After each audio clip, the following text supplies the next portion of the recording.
Let's roll off and welcome to the Grim and Perilous Conspiracy. And first off, let's do some player introductions because I only really know Grippy, but I am Nick/Lantra. You can call me either. I'll run to both. I'll be doing the Gamemasters stuff for us here. Interesting fact about me: I used to be in the Marine Corps. I'm a veteran. And I played a lot of role-playing games, so I'm very excited for this. Excellent. And whoever wants to go next, go ahead and take it away. I'll go next. My name is Grippy, also known as Joe, either or, whatever. I drive a cab in Detroit. And yes, it's just shithole. I like hunting and fishing. That's about it.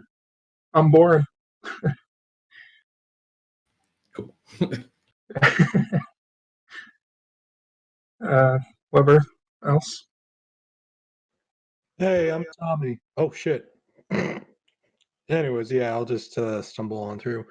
Hey, I'm Tommy. I've been playing role-playing games for over a decade, and I just have really enjoyed them a fair amount. And yeah, I'm looking forward to seeing what kind of random adventures we can find and what kind of grim, dark nonsense we're going to get stuck into. Cool. Hey guys, I'm Nero or Alex, either or. I'm in Montreal. I've been gaming for most of my life, and grimdark stuff is probably one of my favorite genres. So I'm really looking forward to it. Alright, I'm Theta, Ractus, Teth, whatever. I run the stream, and I have no interesting qualities to speak of. I'm sure that's not true. Well, to fill time while we're waiting for our last member to fix whatever's going wrong, I can only assume something's going wrong by the enter and exit. All of my interesting qualities are depressive, so I will not speak of them and bring down the group. Cool. It's not cool, but you know what I'm saying. All right. Cool. Life is pain. I totally understand. Life is pain. Hey, you fit. You're in the right mindset. Okay. Grimdark. Yes. Yes. I like the thinking here. Yeah, I think it is Rule 3 in the book. Yeah, it is. So I guess because I'd like Fluff to be here when we do the lines in the sand stuff, I'll talk quickly about how we're going to do some game mechanic stuff, specifically reward points. So in the Mangausch book, there is a guidelines for running a conspiracy. And the way it works is every time you get 3 to 4 clues, right, you're going to find clues and deduce things about them. And then you get a lead. And then once you get 3 leads, you get a revelation. And after 3 revelations, you've uncovered the conspiracy. So what we're going to do is you get 100 reward points every session just for showing up. Then you're going to get 15 for every clue you find, 25 for every lead, and 50 for a revelation. And as a bonus experience, if at the end of the session you can prove to me you've role-played either your chaos or order alignment, I will also grant you another 25 experience. Does this sound good to everyone? Yeah, no problems here. Makes sense. No issue. Cool. Yeah, I see where I guess everyone's. Burger doesn't get an opinion in this. Yeah, unfortunately. But I figure the way it's supposed to be, you're supposed to get about 100-ish every session, plus bonus points here and there. So I figure we'll stay in those guidelines. Let's I guess go over our goals of this session. Is we're going to roll our characters and figure out who your characters are. And then we're going to establish our world. So I'm coming into this with no setting in mind at all. We're going to build that entirely as we go. And I would like to we're going to keep this in a small rural community. and we're going to explore the conflicts and threats. And of course, we're going to keep it significantly grimdark. So this is not a happy place to live. You saw in the themes, this is a world where quackery dominates medicine and superstition dominates every facet of your life. So we'll keep that in mind as we go through. I had a couple other goalposts I wanted us to stay in between.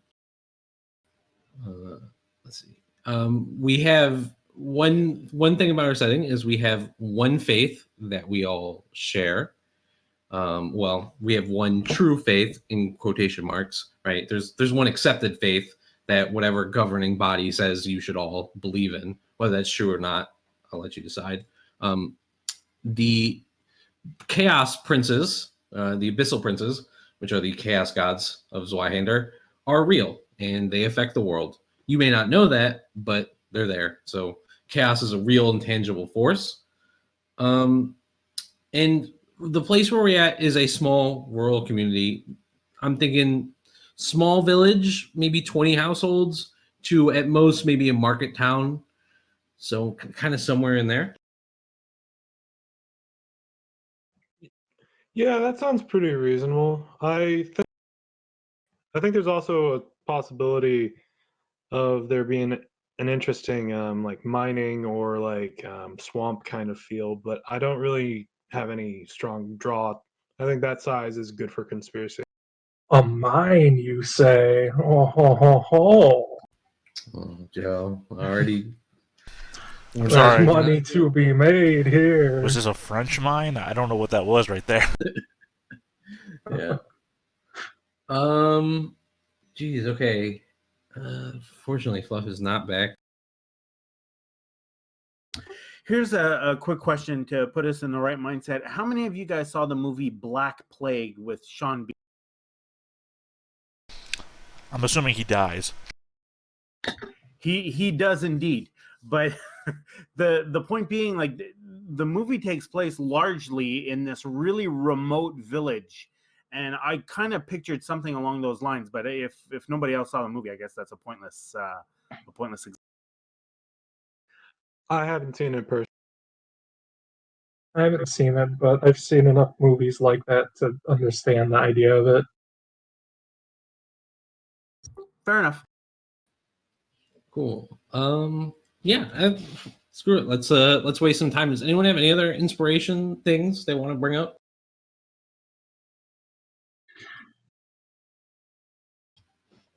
No. Okay. How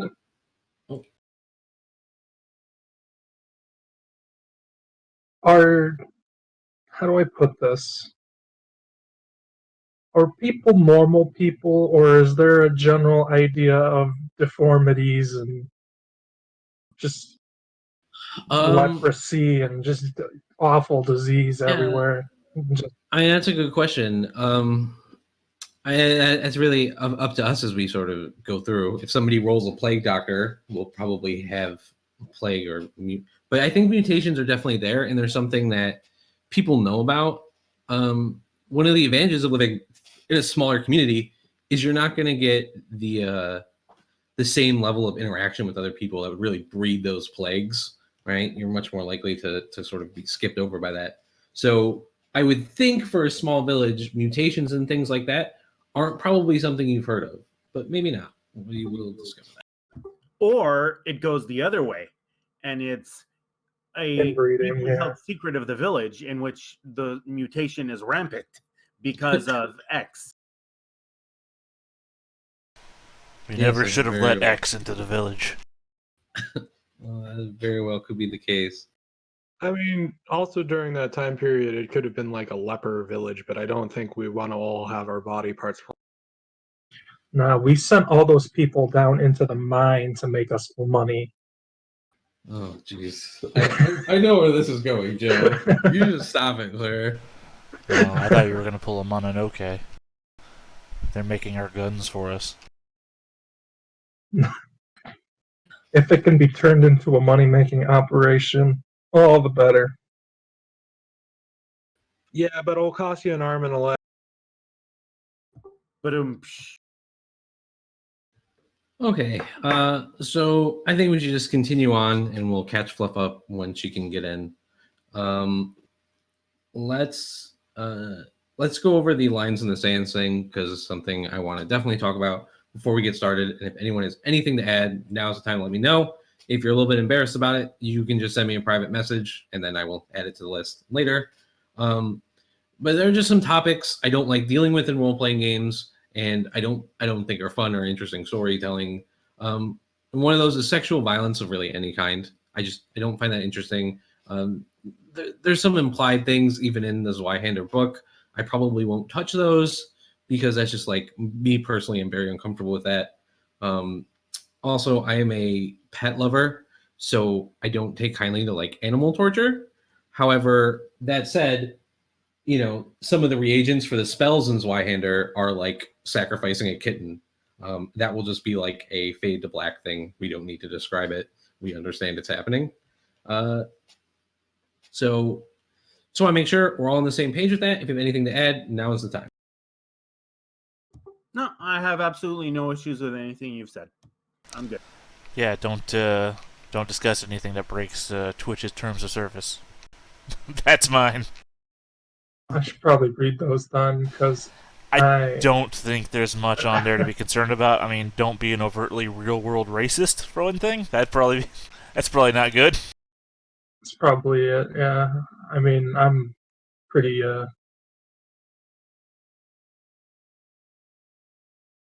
I'm very.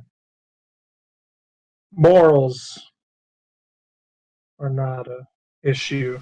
Right, being when a I play fantasy game. racist, perfectly okay. Being a real-world racist, not good. Yeah.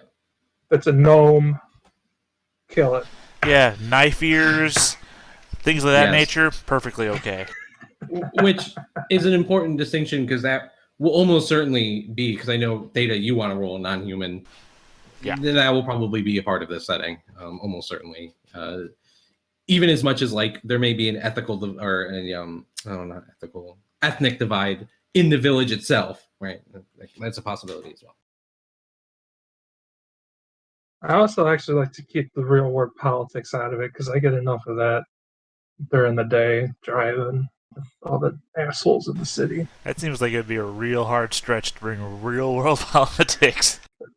I know, but some people can figure out a way to do it. Like I can figure out a Hey, way did to you bring guys up hear anything about to do Mayor it. Trump? Mayor Trump. Yeah. Mayor Blimp. Mayor Blimp. Yeah, we're gonna do our best to avoid it. Here he imports oranges all the way from down south.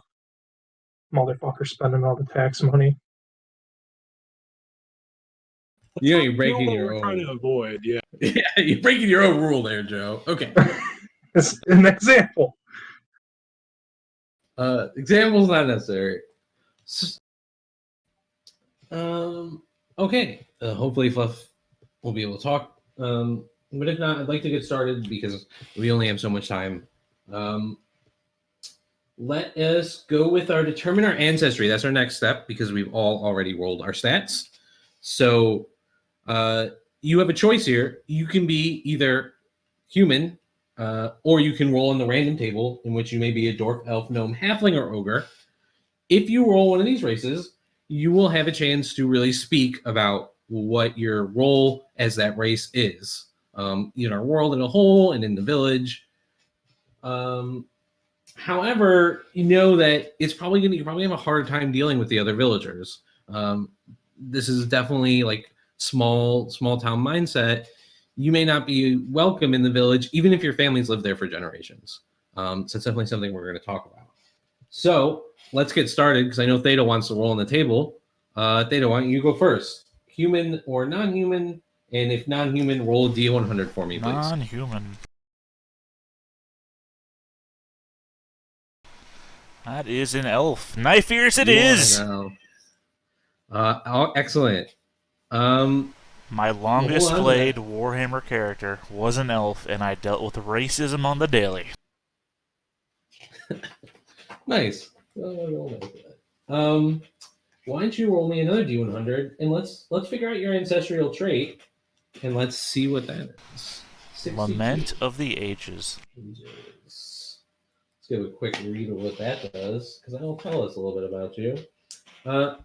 Elves live many decades beyond other ancestries, but this longevity comes at a cost. In time, the petty concerns of the mortal coil weigh too heavily upon many elves, giving birth to a melancholy that gives way to bouts of unmitigated rage, even nihilism. Others react instinctively to this behavior with great trepidation.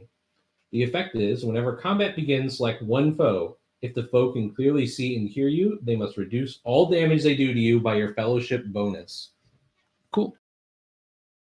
So you basically sing sad songs.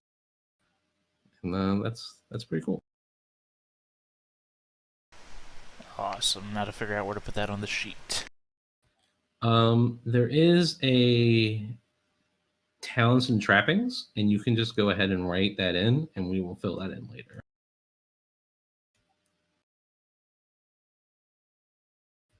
Possibly.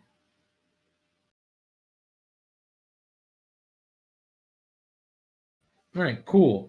Who is going to roll human? I just have some questions for them. I'll go human. Human here. Okay, humans. Give me a couple of stereotypes your people have about elves. Like literally stereotypes. I don't want facts. I want stereotypes. Why are they here? the ultimate question of all other races. Why are they here? Hey, welcome, Fluff. Good to have you.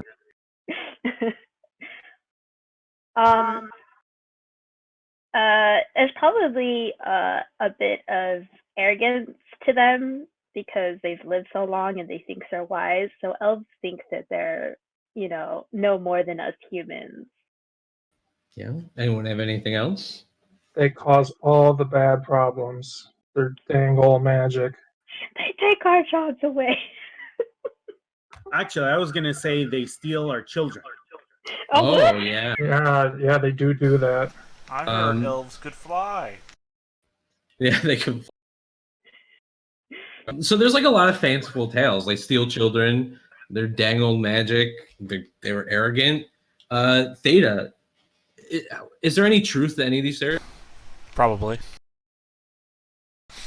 There's probably like groups of elves that live out in the woods that kidnap children from villages and raise them as elves.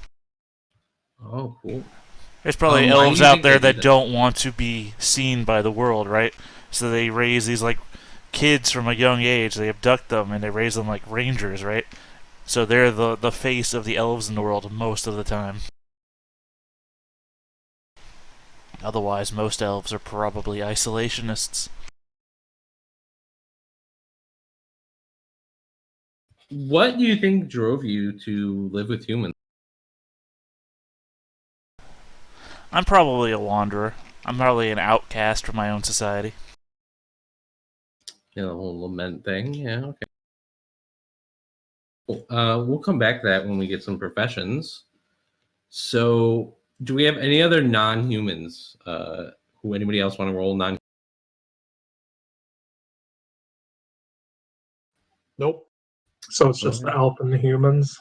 Yeah, that's totally fine. By the way, it's also good to note that on the character sheet, when you type in your race, it automatically fills in the bonuses for you. Yes. Yeah, I just noticed that. It's really cool. Oh, that's a well-designed sheet. Yes. I shouldn't have said it. But a human, we'll start with, let's see, going down the list. We'll start with Tommy. Why don't you go ahead and give me your D100 roll, and let's figure out what your ancestry.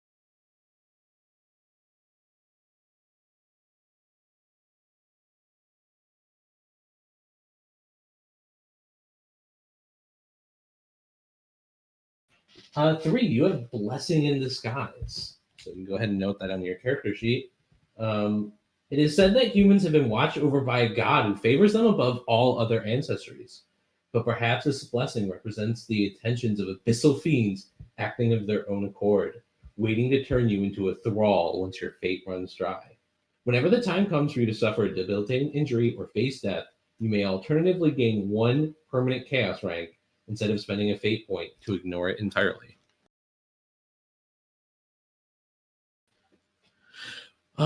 So yeah, it's probably a good time to speak a little bit about the human religion that everyone's forced to follow.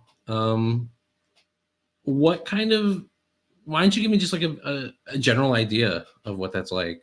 Give me a tenet of this religion. In the book, it's defined as like the Church of the God Emperor from Warhammer. It's basically worshiping Sigmar. But we can go ahead and take that in whatever direction we want.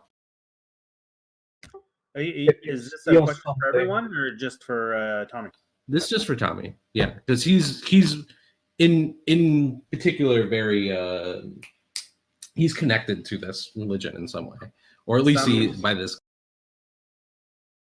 For me, I actually tend to think that faith follows what people tend to do in their gatherings, and I'd like to know more about the village, which means I'd like to know more about people's backgrounds before I really speak to that.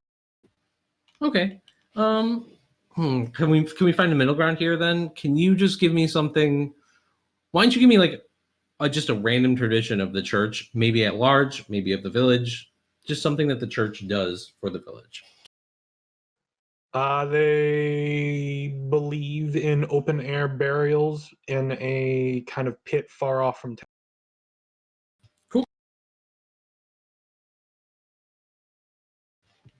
Let's see. Next on my list, Fluff. Why don't you give me a D100 for your ancestry? Sure. Oops, sorry. Yeah, I'll take the 62. I'll take the first one. Yes, 62. You have mixed bloodline. One of your human ancestors or parents coupled with another ancestry and pass elements of this bloodline down to their children. Yeah, go ahead and roll a D100 to find out what ancestry you might be mixed with. If this thing lets me roll. 81. Ogre. Cool. So you are half ogre. So for the ancestry, what do I put? Do I put human or have or what I write down? Under your talents and trappings, let me make sure I'm telling you the right info. Just write mixed bloodline. Mm-hmm. If I might interject, I actually had this very discussion not 2 days ago with some other people. The decision that they came to, and I don't know if Lantria wants to go down the same road, is the ancestry is considered human, but the mixed bloodline would be listed under talent. Okay. Yes, that's exactly where I was going. I'm just making a note. All right, so you just get a random ogre trait. Yes. And determine another ancestral trait. Once determined, go to your character sheet and record your mixed. Yeah, so give me another D100 for your ogre trait. All right. What do we get? I got 94. 94. You have Wendigo. Some ogres in northern regions have grown protective layers of blubber fat, and thick white hair grows in large tufts all over their bodies. Those ogres are often called Wendigo, and they are isolationist and even a little xenophobic. However, none are better navigating the cold steppes and tundra. You are immune from the effects of frostbite and automatically succeed at toughness tests to withstand cold weather. Okay, that's very cool. Let's see. I'm very confused for my poor character's future. Yeah, so how did your parents, however far back, maybe great-grandparents, how did they end up breeding with Yetis? So this is how it happened, guys. This is how it happened. So my mom, I don't know if I'm a noble or a socialite, so this will probably play into this kind of story that just came up to my head. My mom was pretty much on her own and reading fairy tale books, and then she decided to read a version of what we would call Beauty and the Beast.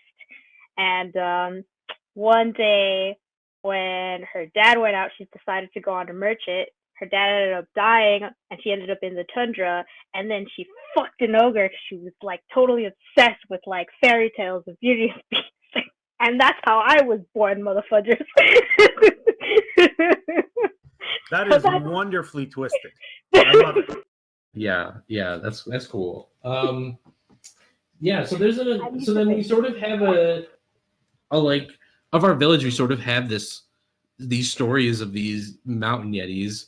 Are they a benevolent species, or is it something you're kind of like a little bit afraid of? Well, I guess you probably are afraid of them, but do you think of them as like more benevolent or more what's the word I'm looking for? Like harmful, I guess. I think I would say them as indifferent. It's more like they're kind of like they only like their territory, and it's just their territory. And if anybody comes upon it, it's like, go away. You don't belong here. You don't like if there's like anybody traveling on their turf, they're just they scare them and they try to get them away because it's their property, their land. Being from part heritage of this has probably brought me very much confusion on what my identity is, considering that I'm also human, but I'm also this thing that I also don't fully understand and trying to comprehend. I don't know which side I should take. Should I be wary like my father's half, or should I be more human like my mother's half? It's been a quarter with me. I don't know what's going on. So I think of them as like they don't want to deal with humans and they don't want to deal with other people's problems. They have enough problems to begin with. Cool. Okay. Let's go next. Nero, why don't you give me your ancestry? Yeah, I am human. I will roll right now.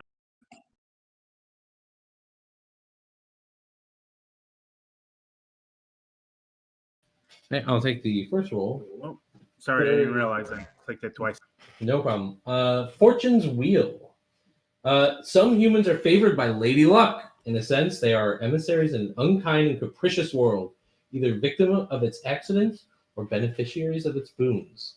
Anytime you generate a critical failure after rolling D100, automatically add 1 fortune point into the fortune pool. Oh, that's pretty cool. Excellent. I will come back to that later. I don't have any specific questions for that right now. So they already went. Grippy, why don't you go ahead and roll your D100 to figure out your Grim Resolve. Grim Resolve. Humans are extremely durable and their force of will is unparalleled. When the chips are down, they manage to pull themselves up by the bootstraps.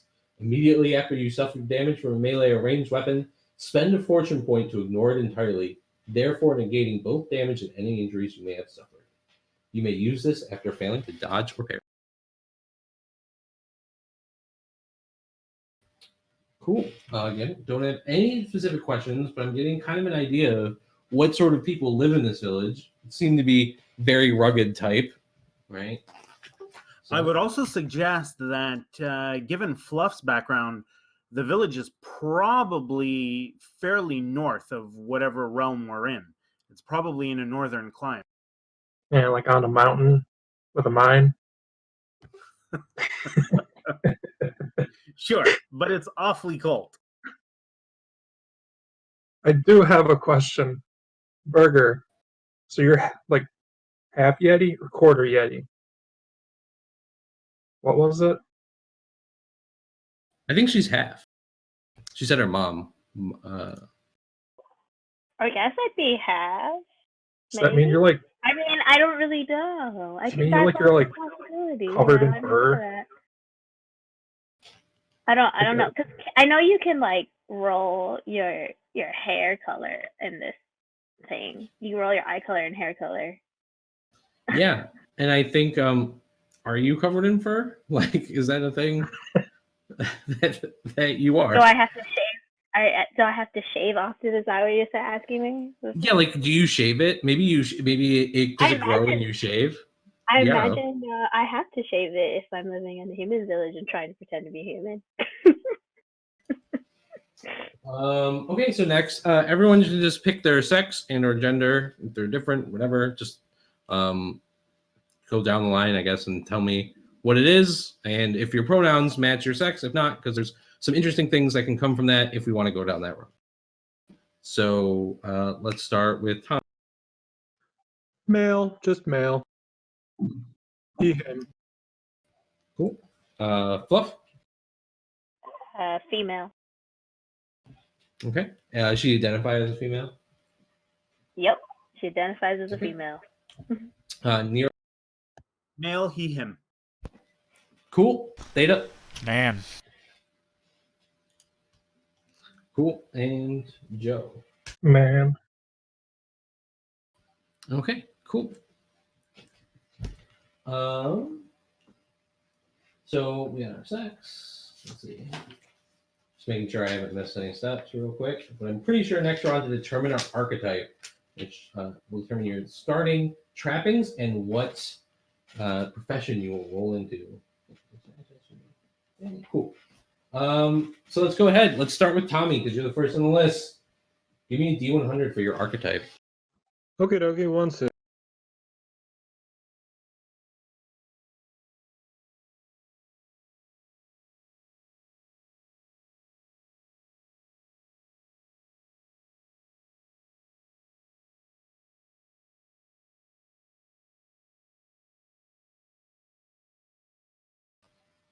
You are a knave. Fluff.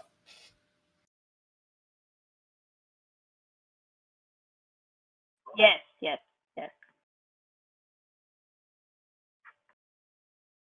It's D100, right? Yes. 94. You are a warrior. All right. Also, as you guys are doing it, if you have the book, you can flip to your specific archetype, and you have your list of trappings. If you want to fill them out while you're not doing anything, go ahead. Otherwise, we're going to wait until after the session to really get into what trappings you have. So let's go Nero next up. 34. Also a knave. Theta. Socialite. I'm Nice. a talkative guy. Grippy. What are you? Also a socialite. All right, so We're the Talkie and Steely group, huh? So Yeah. would this be under our social class or social class, right? Archetype is actually not something you really write down of. I've just made a quick note of it. Okay. It really is only your starting gear is really what this determines. That's it. All right. Tommy, you are a knave, and so give me the D100 on your professions. Sure thing, 1 sec.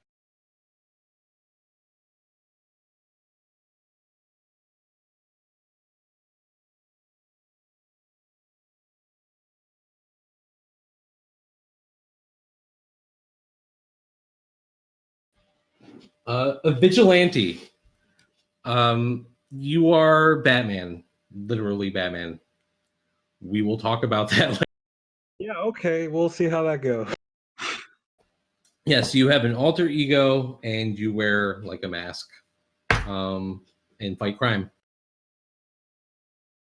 Fluff, go ahead and give me a D100.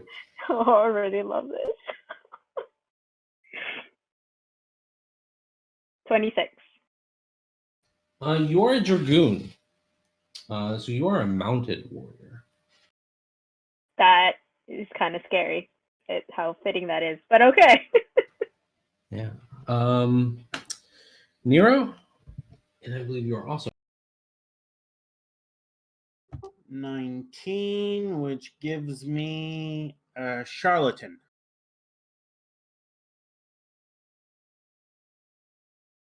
Yes, it does. So you are basically a con man. Awesome. Okay. Theta, go ahead and roll me that D100. And you are a socialite. I'm a valet. You are a valet. Yep. Yeah. Cool. That's exactly what you think it is. Joe, last socialite. Give me a roll. 45. Wow. You are a fop. What is that? Awesome. You're basically like a hoity-toity, sort of a noble-ish type guy. Isn't he Yeah. like isn't he like kind of like a professional swindler or something kind of like a little swindler? bit, yeah. We'll definitely read more about what your professions are later on in the show. Get more in depth, but sort of put it in your back of your mind, write it on your sheet, and I will do my best to keep this in mind as we go.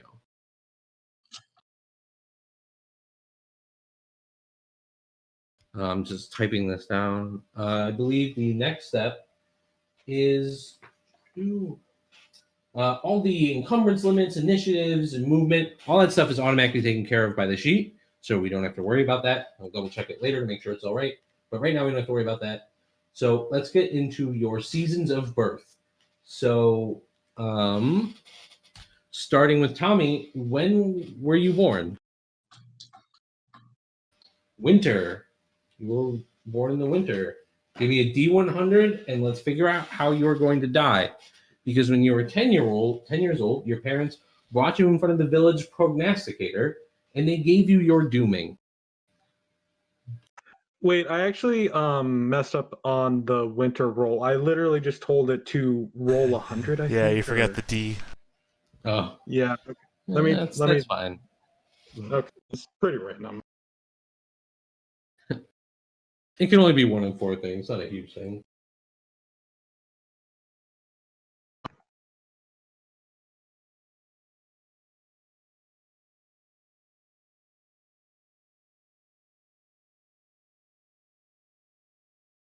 $63. How do I die?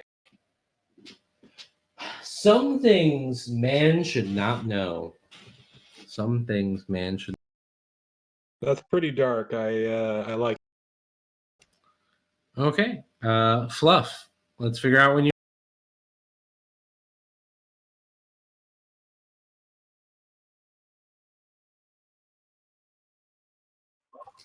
45. I believe that puts you in the summer. So give me D100 and we'll find out your doom. Summer. How ironic. 8. You will see your own hubris and end your life. Damn. Nero, you're up next. Season of birth.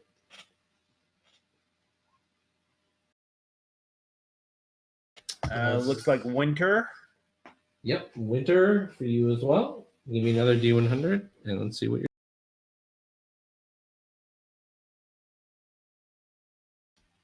Do not fly too close to the stars. Good advice, I think. So that will be Theta next. Okay, we were born autumn. And let's see, what was that? 57. The stench of the grave follows. Because you guys aren't covering the friggin' bodies. Yeah, don't go by the corpse pit. To Don't catch go by the corpse leprosy. all right, Joe. When were you born and how old? 76. You were also born in winter. Lots of winter babies. And 68. Justice is blind, deaf, and dumb. Nice. Yeah. Well, Being what's essentially a con man as well. That seems fitting. excellent. Cool. Next up, let's get our age groups. Everyone can just go ahead and roll a D100, and I'll just tell you your age group so you can fill. Dang it. Data, you are young.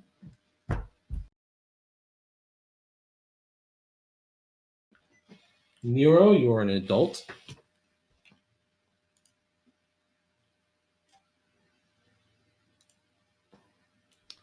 Tommy, you're also an adult.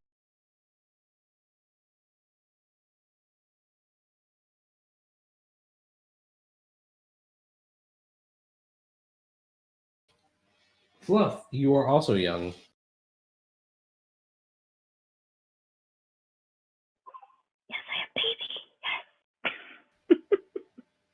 I believe, just wait. Joe, you're an adult as well. So no middle-aged here. So for you adults, which is Nero, Tommy, and Grippy, each of you give me a D100, and we'll figure out what your distinguishing mark is.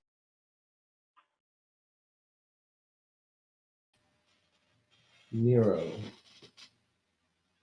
You have long eyelashes. Excellent. You are beautiful. Grippy, you have blush. Lush eyelashes. I will be forever jealous of your beautiful eyelashes. As will so many others. Grippy, you have bloodshot eyes. Man, I must be a delight to do business with. Tommy, you have a painted beard. What? Yeah, you have a painted beard. Okay, I mean, like, sure. I gotta ask, do you paint it different colors for your alter ego? Right? Because like your whole shtick is you have an alter ego, and by night you fight crime, and by day you do something else. Do you paint your beard different colors to throw people? Well, I think there's that really interesting meme photo of Batman with the suntan around his mouth because he's constantly wearing the mask. So I think that was yeah. Basically that's just how it works, just like that. Cool. All right. So now we're on to our complexion, which we're of course going to roll for. So everyone can give me a D100.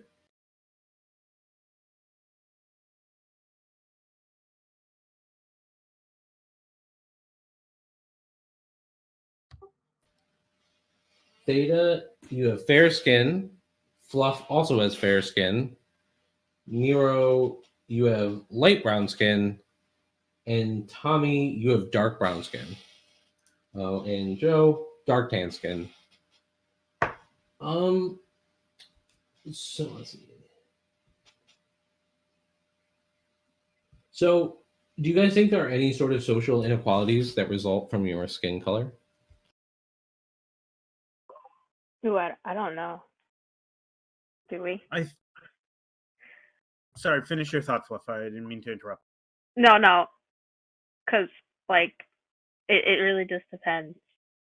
Because, like, I imagine my person has fair skin because it would make sense because she's always out. She's probably more used to the cold. She doesn't like the heat. So she's, like, a more indoors person during the summer, which is ironic because she's born in the summer. So she probably likes the cold. But here's an interesting statement. So back in, like, when, like, tuberculosis used to be really, really popular, well, and bad, ladies and men thought it was, like, fashionable to, like, make themselves really pale and, like, paint themselves with, like, veins and stuff because it was considered, like, the thing. So is that the thing now? Is that the thing for our culture? Is fair skin better? I mean, that's what I'm asking. I mean, this is also like a gameplay thing. Like, do you want to have a difference, like, based on skin tone, right? And it might not necessarily be that fair skinned people are. As literally the only other person that rolled fair skin, I'm down for that. It could be that fair skin is considered like a noble-ish thing to have. At the same time, that might just be us saying it because you're a mixed blood and I'm a demi-human. The only two with fair skin. Maybe it's a sign. I kind of think it would be the opposite in this case, right? Maybe it's a sign of a tainted bloodline. Or maybe it's also the sign. Yeah, it could be a sign of a tainted bloodline, or it could also be the sign of like outsiders. Like they're not out in the sun and working, so they're like. Yeah, maybe fair skin is so super uncommon in the human-centric world that it's just an easy sign to spot demi-humans and demi-human kin. Nice. I actually like that. So fair skin is a tainted bloodline. Cool. So that's what we are going with. Next up, build type for everybody. Give me another D100, everyone. Come on, non-corpulent. Fuck me. That's how you jinx yourself, boys and girls. Yep, you're corpulent, Theta. Quite large. Quite a large elf. Nero, you are slender. Fluff, you are slender. Grippy, you are normal. And Tommy, you are slender. So, slender people, buying armor and clothes costs 10% less for you. Nice. Okay. Grippy, everything is normal price.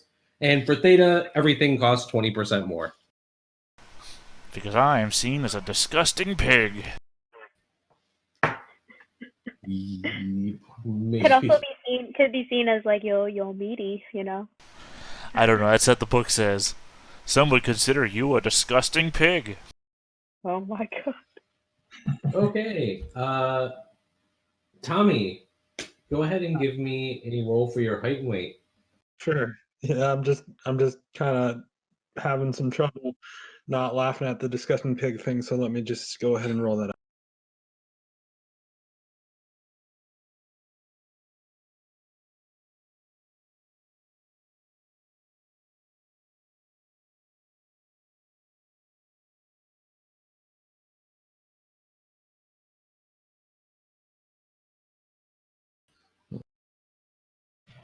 Eight, human male.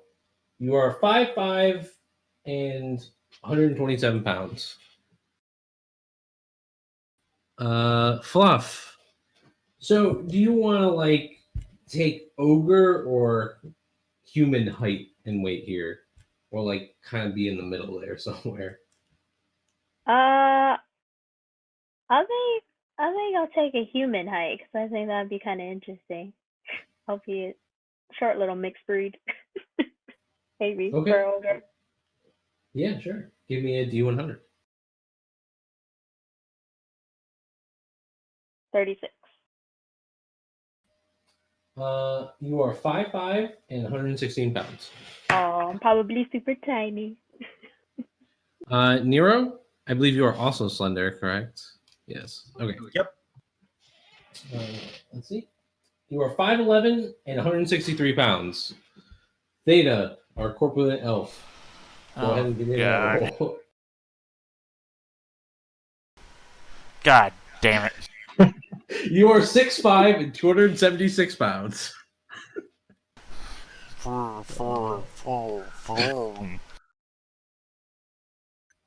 Yeah. These elves do here. They take our food. They take our Does that mean magic. you're like huge and fluffy, so like everybody wants to hug you? Grippy, go ahead and give me your roll. You're the normal one. 63. 5'11", 187 pounds. I mean, at the very Not least, bad. I can't be missed in a crowd. Yeah, that's true. So let me go ahead and ask some questions here because we obviously this will probably like when we get to social class, this will probably have more bearing on it. But it seems like a lot of people are slender except for the elf, or normal. Is that kind of average in this village? Is times of hardship kind of a normal thing? I already figured that the only reason I'm slender is probably because I probably work out a lot or something. Well, if we're living in somewhere where it's cold, Yeah.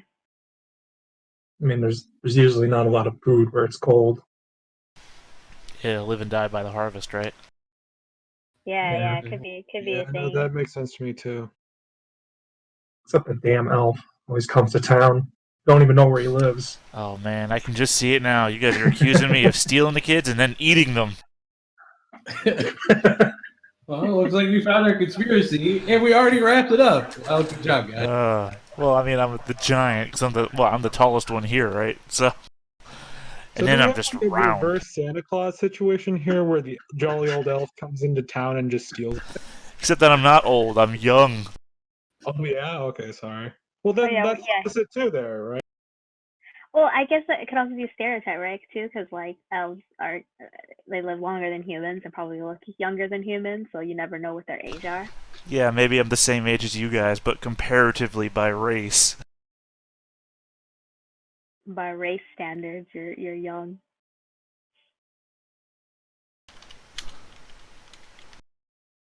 So definitely, I probably look as the baby of the group. Oh my god, that just means I was like, I'm the youngest. means my mommy was frisking an org like not that long ago. Damn. So Theta, you have golden yellow hair and 86 copper eyes. Tiny human.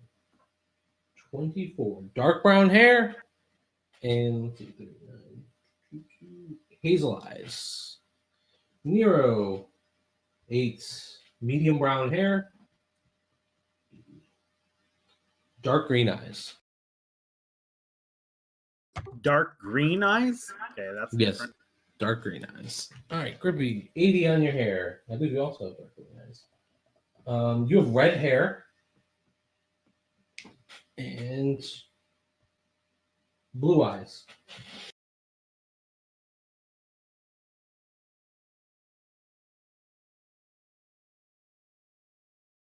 That hair is pretty distinct from everything else we've gotten so far. That's interesting. So I have bloodshot red eyes. No, you have red Lips are shot, blue eyes with red hair. He's tainted by the demon. My face must look so fucked up. I'm just missing fluff for hair and eye. Do I need a roll? 2 D100, please.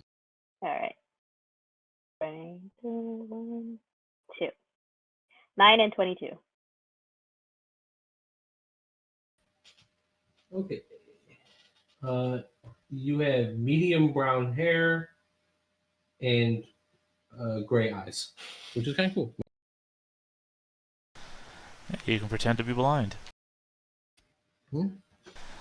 Or eye color to match your hair color. Or not the hair color, but the... Never mind, I'm thinking the Wendigo thing.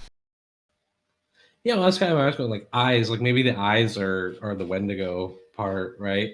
Like that's what shows through. Yeah, and you know yeah. the hair everywhere else, right? Yeah, I imagine she shaves a lot. Okay.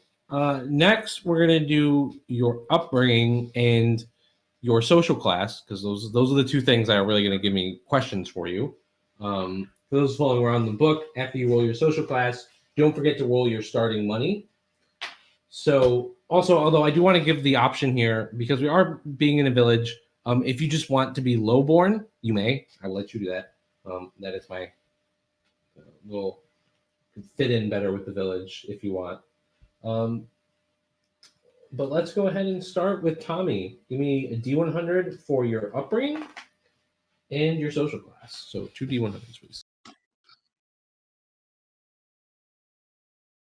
So 28, you had a forgotten upbringing. Your favorite primary attribute is agility. And you are a peasant. You're a commoner. Works out. That's cool. Yeah, so your forgotten upbringing, you were raised outside of common society and little opportunity to integrate until now. Tell me a little bit what that was like. How do you imagine that being in the cold, hard north? And what part of like coming to society made you want to don a net mask and beat up criminals at night? The outsider stuff is interesting, especially with the vigilante. It feels weird to be a vigilante in a small town, though. It's an interesting idea. Maybe it's more of like a yeah, just had always lived on the outskirts of town and kind of been part of a watch guard family, and the family got killed or something, Yeah. Oh, that's an interesting thing. Is your family sorry, you just get interesting. Maybe you were a vigilante before, right? And you like fought crime with your family in the outskirts of town or did whatever, fought bandits in the woods. And then you came into town and this is now like your alter ego is something you've sort of left behind in the past until now. Could that be a thing? Yeah, I actually think that makes a lot of sense. There's also, it could very much so be that my family was a traveling group and I was kind of the protectors of that group of people, and I wasn't able to protect. Well, wait. when you were a kid, your mother and father took you to like a traveling troubadour group. And then on the way home, they were killed by brigands on the road. And then you donned a mask and cape and you started fighting crime and you earned the Nemesis, the Jester. Wait. You forgot where he fell into the mine. That's where he learned his strength, crawling out of the mine as a child. Oh my god. And there were a whole bunch of bats in the mine. Is that?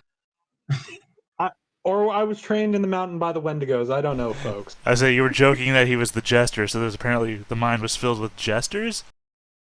No, I said his Nemesis is the Jester. Oh, okay. Oh my god. How many mines are There in we this go. area? Flip just got it. I mean, the mine could be filled with fool's gold. So, oh god, yeah. I mean, how much of that sounds about right to you? And like, you tell me sort of what made your vigilante, because you're gonna have your name, right? What you go by in the village, and then your vigilante persona. Oh god, just go ahead and tell us about your vigilante persona. Let's just hear it. Okay, so here's my thoughts.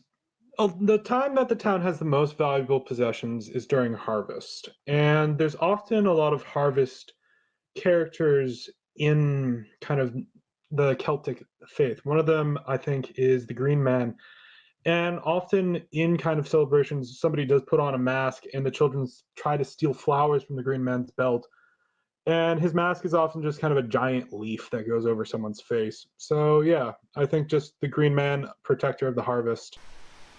Cool. Okay. I'll definitely come back to that later. But let's go now. Fluff, what was your upbringing like? And give me your social class too. All right. So 2d100. 12 and 89. So you are a burger, and you had a cultured upbringing. So your parents were sort of this new part of this new middle class that's been evolving as the world enters the Renaissance. And this is where those questions I posted on that agenda comes up. Is, you know, it sounds like your mom was kind of like a bored middle class girl who ran out into the woods to find this adventure she was missing in her life. But like, your family is cultured, so they're entertainers, painters, and parties. How does this relate to a small village, right? How does this work? What did your family do? And how did the other villagers treat you, being above them in a way? So I like the idea that my Grand Pepe is this emerging middle class. So I imagine he's probably like a merchant of some kind. You know, he trades goods and stuff like that on the roads and stuff, and that can, if you have the good connections and the right people and the right money and you invest well, you have profits. So he probably, maybe he has a sort of family connection to this village, or maybe he's just an upstart. Maybe he was starting his own business. Like one of his shops is in this village, and he loved this village so much because it was so quaint and beautiful or something. They decided to live there, and it could be that my mother, being like a socialite or something, she's kind of like the it girl in the village. Okay, cool. Yeah. So we will definitely, I'll definitely come back to that later, especially as we maybe get some more peasants up here. Nero, go ahead and tell me what your upbringing was and your. So you are lowborn, and you had an industrious upbringing. What did this mean? What do your parents do? And my other question for you is, let's see, you're a charlatan. Are you a serf? Right? Like, are you owned by a lord in the land? Or are you sort of free? Do you pay rent to somebody? I fled. And that's where I started up with the charlatanism, because I'm passing myself off as someone of a higher birth level or birth status than I actually am. And if the truth were to come out, I would at the very least be flogged and at the worst sent back to wherever it is I'm from. I probably worked in a mine somewhere. Yeah, okay. So you're not from the village. You've migrated here. That's I went to like the most remote place I could find where no one would know me, and I have to find some way of earning a living, even if I have to cheat my way into coin. Okay. So yeah. So you've made yourself out to be what? So are you pretending to be a burgher? Are you pretending to be an aristocrat in this village? Where? I'm not sure how it is determined whether or not a character can read, but if I can read, I'm going to try to pass myself off as an aristocrat. Otherwise, I'll try to pass myself off as. If you are lowborn and you don't have an educated background, you probably cannot. Okay, so then I'm not gonna try to pass. Oh, mind you, it might be fun to try to pass myself off as an aristocrat who is illiterate. Let me think on it a bit. I'll get back to you soon. Yeah, just say Okay, cool. You're too important to read. Yeah. Read this for me, peasants. But here's the interesting thing that came out of that is serfs do exist, and they probably exist in this village. So that means with Fluff is not, and I imagine Tommy is also free just because people don't necessarily know who he is. So, but that means that if you're from this village and you're lowborn, you are basically a slave to the land and the Lord. So keep that in mind as we keep rolling. And Theta, you are next. Give me your D100 for your upbringing and social class. Damn it. Upbringing, you good? Yeah, I was really hoping for that high social class to make up for the fat. Yeah, lowborn. How are the parties? Gosh, so your parents were all up and about stages. Do you think maybe a circus or shows performed for the villagers? The freak show. Yeah, like I don't think so. I don't feel like I was part of a freak show. No. I mean, but maybe were your parents like entertainers? Is that kind of like how they saw themselves? Or were they like, yes, you are basically serfs, you work the field all day, and then you would go home and they would tell you all the stories of the elves of old and how they used to run things? That's kind of what I'm getting at here. Ooh, hold on a sec. Let me think about this. Because I've got, was it cultured upbringing, right? Yeah. Cultured. Entertainers, painters, and parties. Right. Any theaters on the street, they are thrown playhouse. I feel like the elf upbringing is a lot of parties, right? We don't get out, so all we have to do is mingle amongst ourselves, and it's just like a never-ending party. So, in this village, is there like a segment of elves that live here? Well, I don't think so. Again, I think that I'm more of the outsider. Like I was, as a valet, I was not getting anywhere where I was as an elf. I wasn't getting into the parties. I was, even when I did, it was embarrassing to talk to me. I feel like I probably wandered off because I might be a low elf, but that makes me better than a high human. Oh, those some fight points there, buddy. Gives, valet is like you basically a butler. Yeah, that's what I'm saying. I was getting nowhere in the social circles of elven society. Well, I mean, is it possible that here in this village that your family is sort of serf to the Lord? Oh no, my family's not here, is what I'm saying. Okay, so you moved here to try and get away. So now what, you work the fields? Is that like your day-to-day thing? You work the fields? You were a valet, but now you... Is there an aristocracy in the village? Is there a noble here?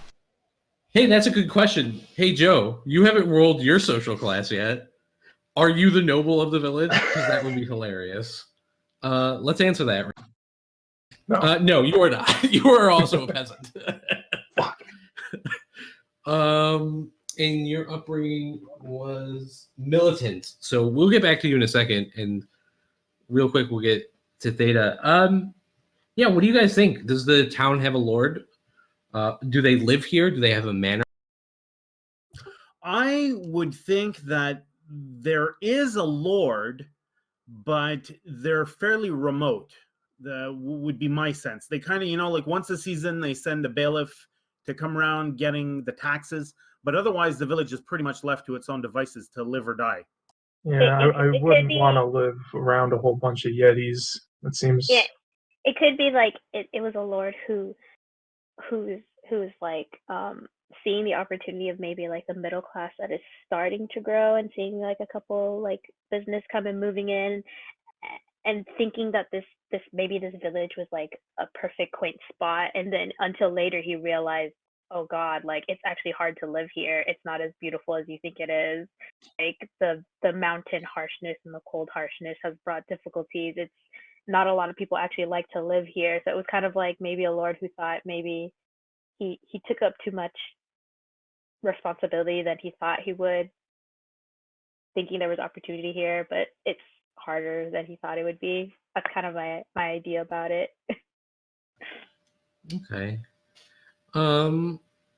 Yeah, so they live some kind of, and they live far. They're maybe not so happy about this title. They're probably fairly ambitious. Right, so my idea then is that I went to try and serve the noble as a valet as my previous position in hopes of, riding the coattails of the aristocracy.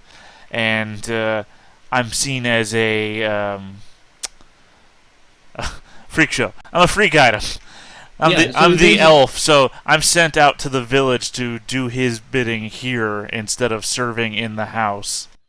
Okay, so you're that's cool. So you're like the representative of our Lord. Let's see. Go ahead and get it. Let's get a name for this guy and a title. What do you guys think? Do we want to stick with sort of the Holy Roman Empire? I like it. Sounds good. What are you trying to determine at the moment? The name of the village? The name of our Lord. Anything sort of vaguely Germanic, Kreutzhaufen or whatever. I'm thinking, how about Thorsmund? He is Lord Thorsmund, and we'll kind of just decide his title maybe a little later. Thorsmund.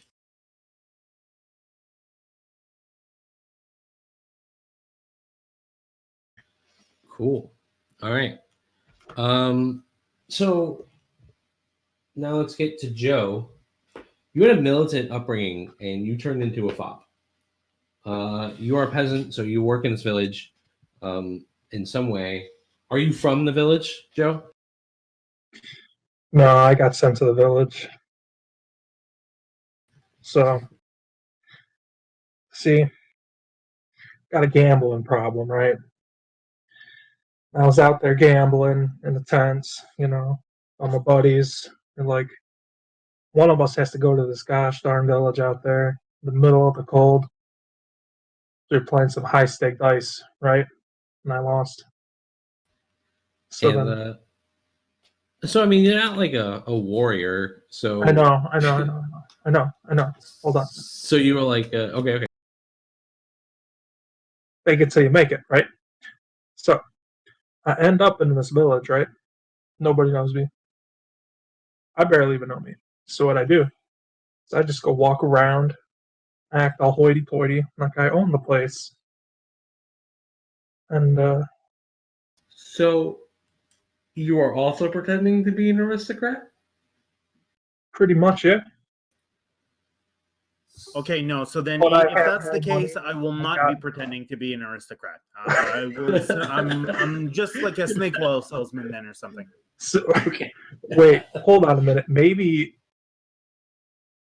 are you guys in this con like, together? Like this is like a big con. Like we're all coming into this village to like take their stuff. So like the fop really is like it's described as somebody who like pretends to be a social class higher than what they are. Yeah. The charlatan, let me just like double check here.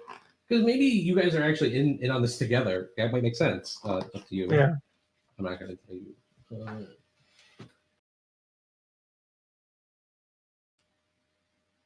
Yeah, do you maybe see Joe's character as a way to live this lie? Like he's the face and you're the one pulling the strings? Nero? I'm gonna leave that one on you totally. That's an interesting idea. We can certainly discuss that further, but that's a really interesting idea. Sort of the two of us in on a long con on the village, and then we stumble onto whatever the hell is going on here quite unexpected. Hell, you know what? Maybe he and I came to this town in order to con it out of thinking that we now own the mine. Okay. I like that idea. Money, money, money. Let's get it. Theta, do you like care enough to tell Lord Thorsmond about this? Or are you kind of in on this too? Well, I mean, I wouldn't really know if they were faking it. I don't come from this society. I don't really know. Wait, do you work for the Lord and stuff, right? You said you work for the Lord and stuff. Yeah, I'm basically, like, I serve his interest. I serve his will here in the town. It could be that my family, being part of, like, the middle class, see these two hooligans come in, and they're, like, suspicious of him, and my family's like, no, I don't think they're telling the truth. I don't think they own the mine. Like, no, like, people looked into our records. Like, there's no way. It could be that they're the socialites and the upper class of this village is not quite happy with these new faces in town. Aren't you able to take a trait in forgery so we could like forge a deed to the mine? The charlatan sure is. I believe he has both charlatan, one of the first skills that you get is counterfeit. Yeah. Well, this is shaping up to be quite interesting now, isn't it? Yeah, I mean, it's certainly plausible. I don't know how long ago you guys were saying that you've entered the town on your grift that you want to play out, but it's certainly plausible that if you joined recently, that this can just be a situation that will play out during play. Like, Fluff's concerns are brought to my attention, and then I have to take this back to the Lord to see what he wants to do about it. Unless we bring you and Fluff in on it. Oh my God! This yeah, game, I mean, I'm not incorruptible. This one's gonna be interesting. I'm a young social climber. Why not? Real quick, how long has everyone here lived in the village? That's what I need to know. For sort of our relationship map and where we're getting to.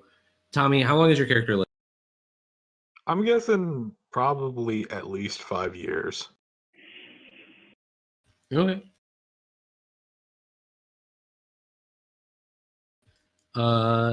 Fluff, how long? You've been here your whole life. Yeah, I've been here since birth. So how old is your character? I'm thinking she's probably of age, like 18, which actually might coincide with that, what I'm thinking for her character, considering that she's going to be a dragoon. Yeah, and likely your parents are still alive, right? If you're pretty young. Yeah. I imagine I don't see my dad as much because he doesn't prefer to be in the village, but my mother, yes. So my mother. Well, I feel like you might even have a fake father, right? Like, or stepfather, because she probably didn't marry the Yeti. Like, the Yeti probably doesn't come to the village ever. Yeah.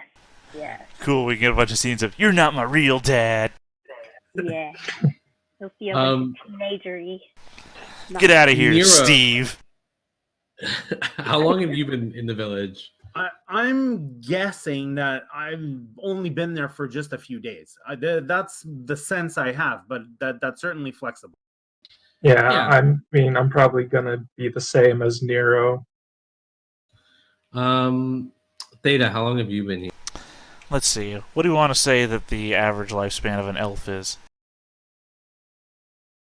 Oh, too you live long. you live a long time, but you're young, right? Like Right, so that's you're what I want to still say. I like- want to cut the maximum lifespan down by whatever, like a third, fourth, and then I want to see how long that I would have spent in my home area before I would have left to come here.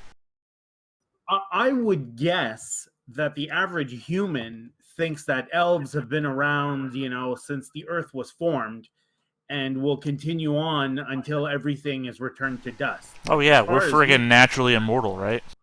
You're immortal, yeah. but probably not. I Well, would say you're probably not.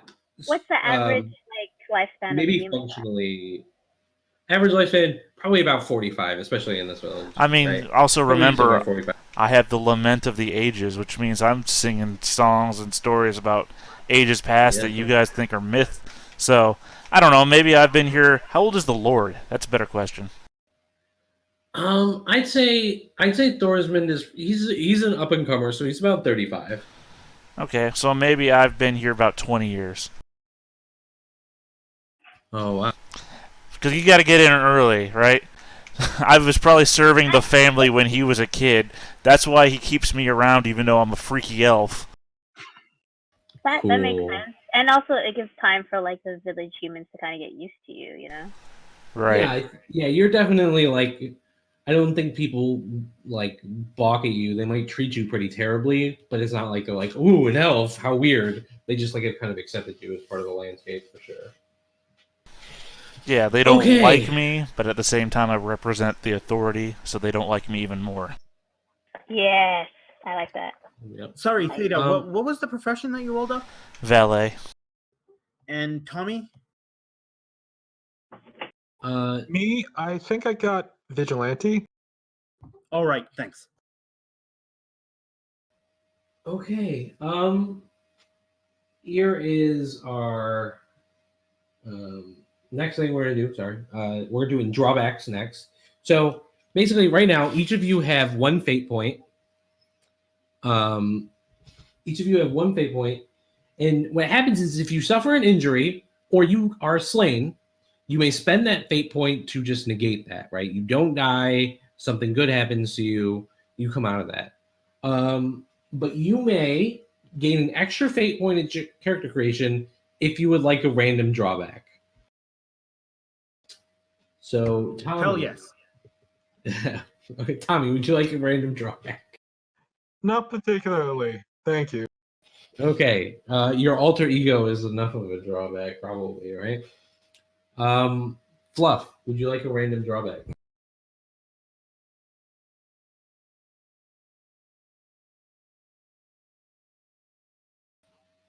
Seems to be muted. So, Nero, I know you were excited about this. Yes, indeed. Go ahead and give me your D1. 97. Weak. Oh no, veteran's leg. You are missing a leg, sir. Sweet! Wooden peg leg. Yeah, you reduce your movement by 3, and you cannot run. You have a lame leg. Yeah, you have a lame leg attached to the kneecap with a barber surgeon contraption. The cheap prosthesis grants you the ability to walk. So yes. Theta, would you like a random drawback? So here's the thing. I do not give a shit about fate points. What I do give a shit about is randomness. Let's roll. All right, let's go. 58. Nemesis. You have an implacable enemy that harries you at every opportunity. They may be a political rival who sabotages your ambitions or a foe who is destined to kill you. Perhaps your nemesis may yet be unnamed, revealed at a much later date. Can I throw out a suggestion? Yes. There is this frigging Wendigo out there in the forest. Oh no! Yeah. He's always Go on. after me. I encountered him once when I was leaving the forest on my way here 20 years ago. I saw him assaulting this woman. And he has been after me ever since when I tried to attack him.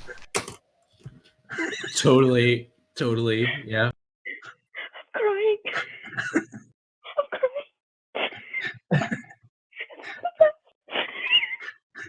Okay. Fluff, would you like a random drawback?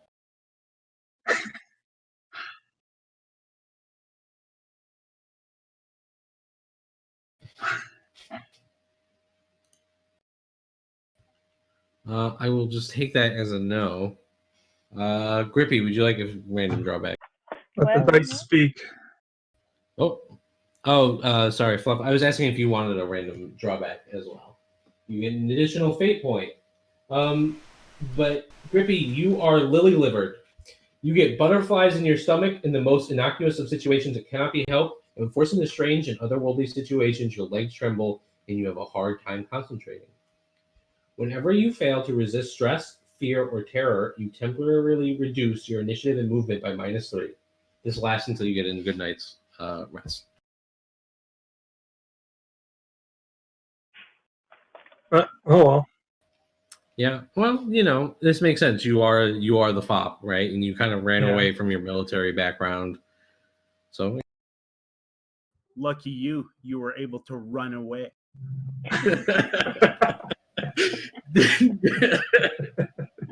Nice.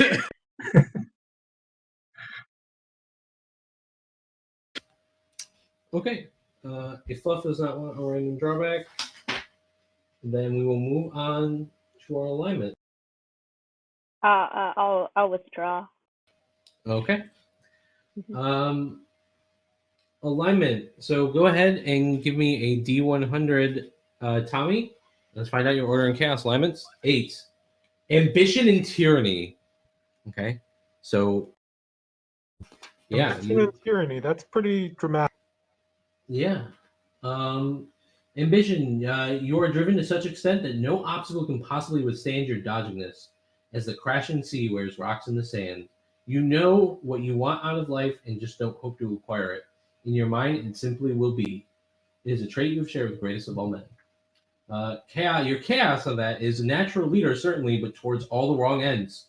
You inspire those who listen to your words into a hateful fervor and possess a paranoid and vindictive streak that could almost certainly be your undoing. And you really are like Batman. Okay. That's a cool one. Fluff, you're next. It's another D100, right? Yes, it is. 31. And there's a place to record this in your character sheet. Yeah. Be sure that you do, because this is a you see it right there at the top. Okay. I got 81. You have diplomacy and hypocrisy. So, as per the book, diplomacy, you fully understand the art of true compromise and that words can be manipulated to achieve the necessary results. You are never single-mindedly committed to any course, recognizing that one must change with the tides of fate. This oft puts you a step ahead of those who are bound to illusory ideas. The chaos of this is the hypocrisy. Others see you for what you are, a charlatan and a liar, unwilling or unable to be held to your words. Your judgments and insights are seen as false, unlikely to be followed or trusted. I attribute to this her being young. She says, "Oh, you have to do this," but then she does the complete opposite because she's a young, stupid girl. Do as I say, not as I do. Exactly. Nero, go ahead and give me a D100. 56. Heroism and martyrdom. Interesting. Heroism, willing and able to make the ultimate sacrifice in a world where it may not matter. You are unafraid of facing overwhelming odds and draw personal strength from it. You recognize the value of the needs of the many. Chaos. You are possessed with a dedication towards ending your life in a way that you view befits your destiny.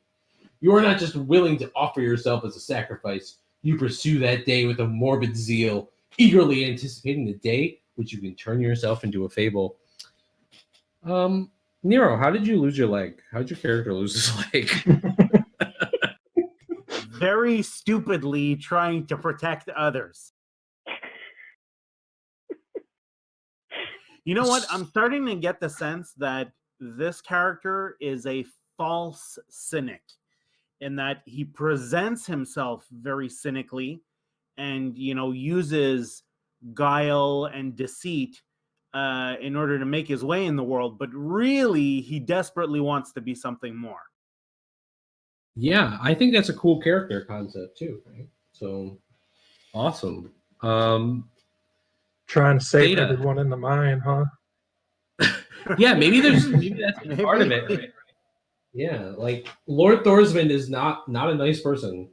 You have romanticism and lechery. Lechery? I Lechery. think that's lechery. Lechery. Lechery. Yeah. You know, like lecherous old man. Let's see. Where was it?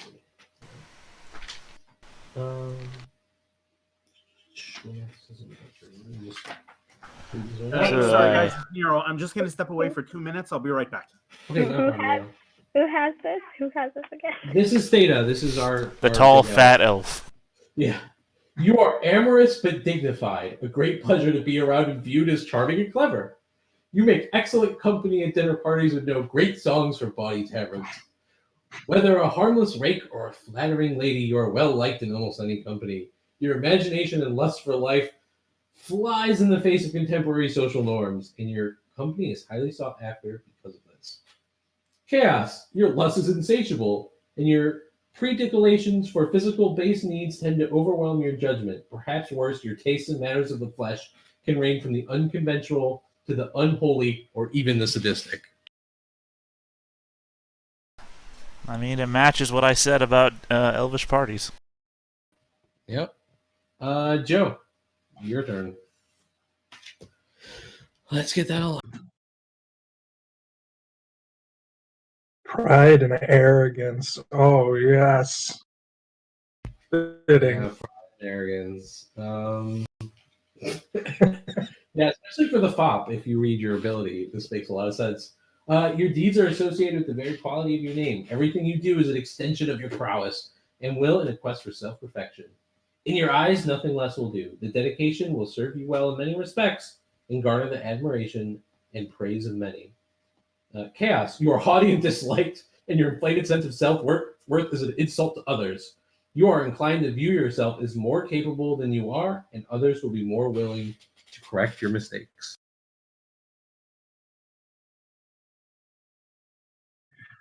Man, my character just sounds like an asshole. Yeah, probably is. Yeah. At least our other charlatan is a much there's a little bit of nobility there.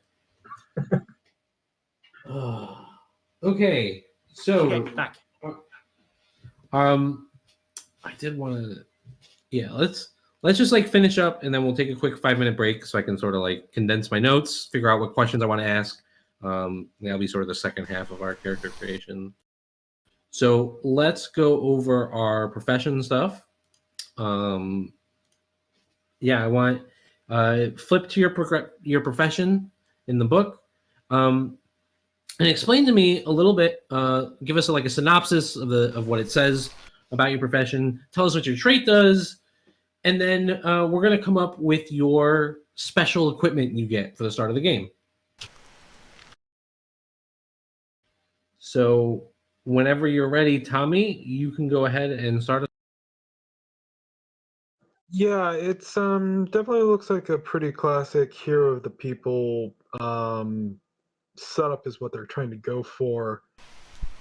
It just looks like basically a guy that kind of is a little sneaky, but tries to do his best. It's a little.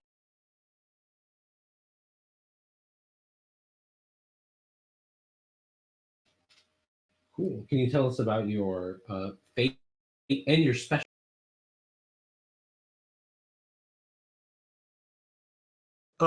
Yeah, there seems to be a weird thing where when in places where you may be recognized as anyone other than your moniker, you cannot use fate points. And I'm really trying to figure out what kind of moniker the painted on beard man really wants to live under, and it's a lot. It's a really weird conundrum for me. Well, I thought you were going with the Green Man, right? You sort of put the leaf over your face. Well, I mean, yeah, no, that is probably the alter ego. I'm just trying to figure out what this guy does during his day, or who the fuck he is when he's not wearing. Yeah. Okay. So we'll definitely get back to that maybe when we have some more questions. And then, what is your special ability?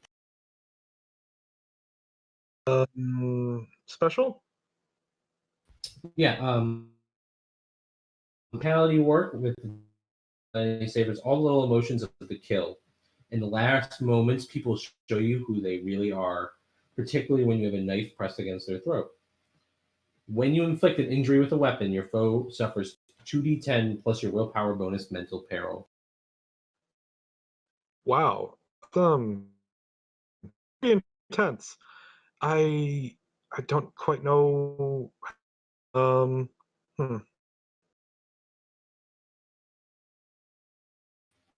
I mean, so there's sort of like this, what's it called? There's like this, it gives some examples of people from history. A few famous landings from history include Guy Fawkes and Jack, right? But also sometimes you're just a sadistic madman, and I don't really think that fits in with like necessarily what you've told me so far. So I feel like you're kind of this is just a grim and perilous world. So Batman kills people in this world. Is basically what I'm getting. Okay, yeah, I get that.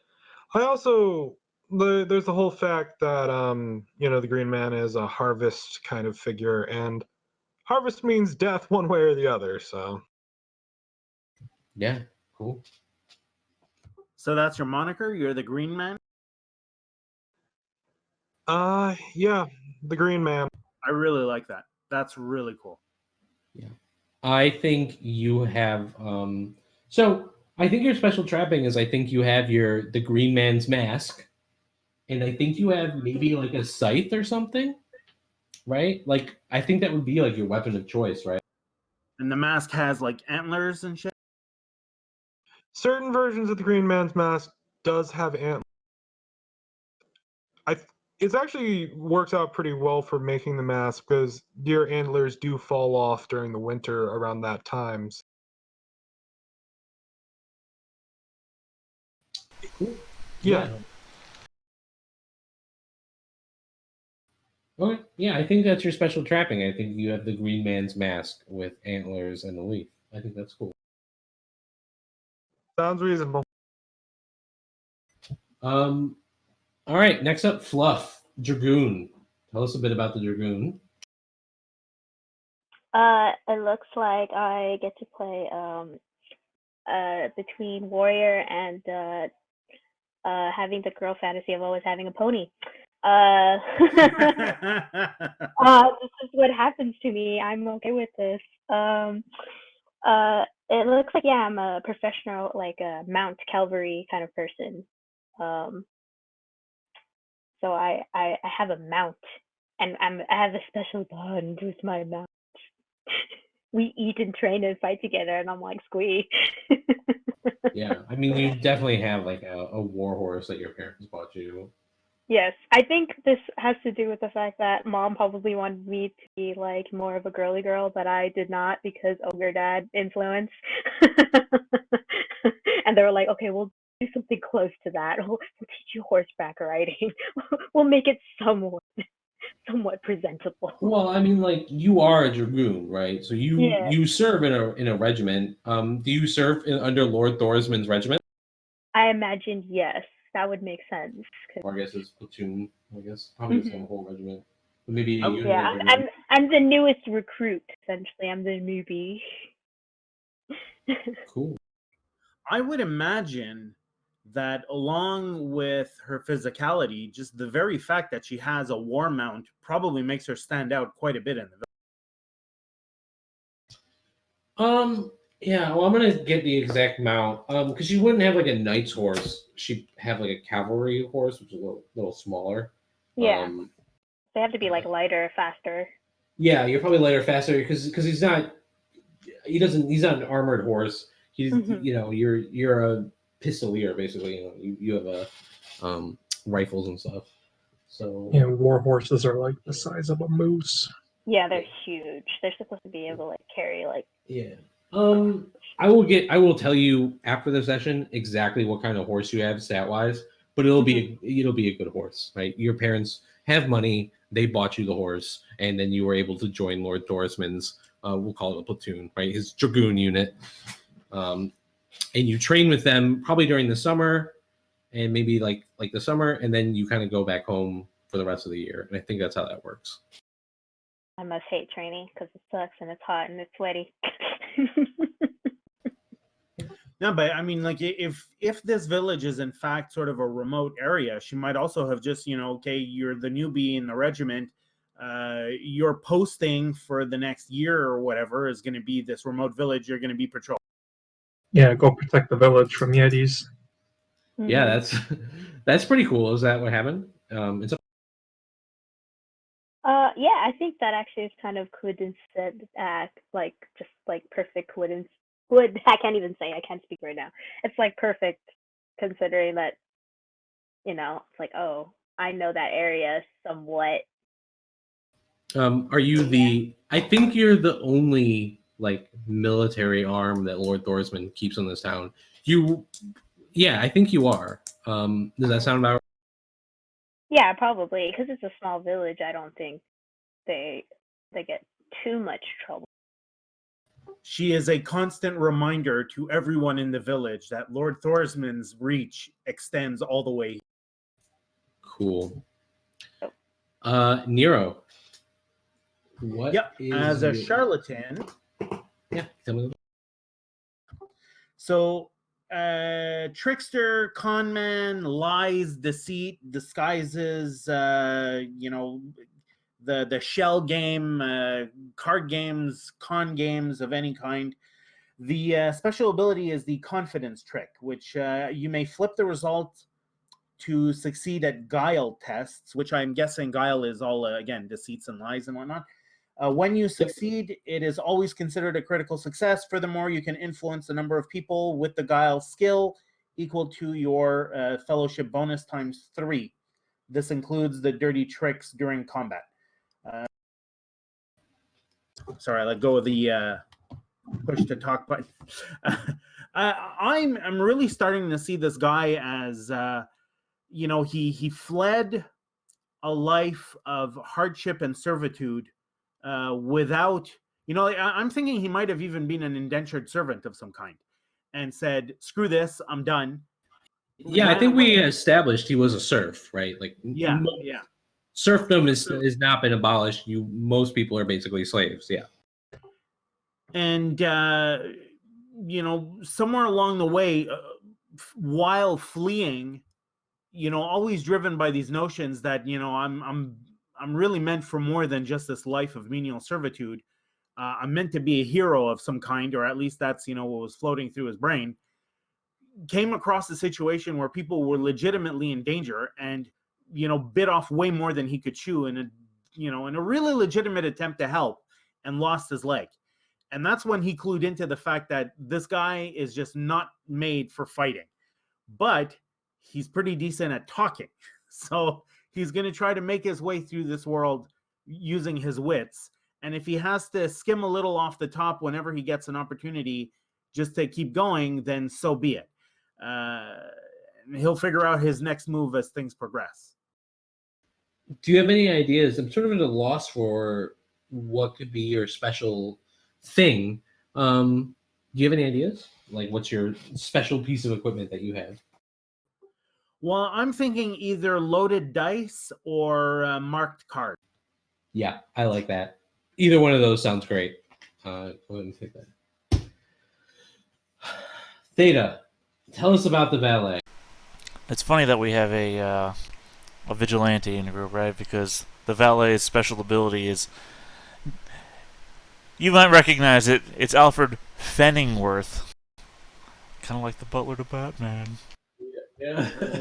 But yeah, the description for it is basically a great description for valet. Valets embody impeccable grace and confidence, attending their duties with professional charm while galvanizing the presence of those whom they serve. Their presence mollifies reputation, lends credit to business dealings, and ensures seamless social maneuvering. The ability is when you assist others with skill tests, they gain 2 assist dice instead, choosing the better of the 2 to use. In addition, when you assist them, they may ignore any critical failures they roll, treating them as regular failures instead. Cool. That's very powerful.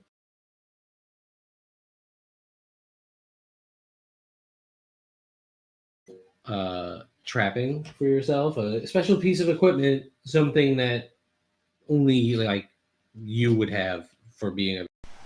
Well, the socialite trappings included a choice of like weapons and whatnot, and I was going to choose a walking cane because I'm so corpulent.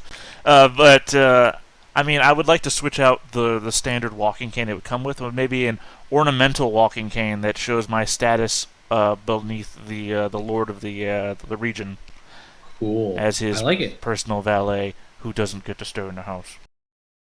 Yeah, I like it. Take that. That's awesome. Oh, does it have a concealed sword? It can have a concealed sword if you want. It does not. Okay. it could if you wanted. This is your special trapping. No, it's fine. It's just very ornamental. Like, if somebody wanted to steal something from me, this would be the item to steal. Super ostentatious with like the head of a lion, that kind of. I think it's rather jewel encrusted. Cool. Our fop. Tell us about the fop. Well, I really love the description of this, by the way. Go ahead. yes, some people have a certain je ne sais about themselves. Oh, yes. I guess the start of the fame and fortune is what the ability's called. Even when the chips are down, the pop always seems to come up on top. Unlike others, they make their own luck. Like I was talking about earlier in chat. So when making any skills test, you never suffer the ill effects of critical failures, instead treating it as a failed skill test. So basically, you never crit fail ever. yeah.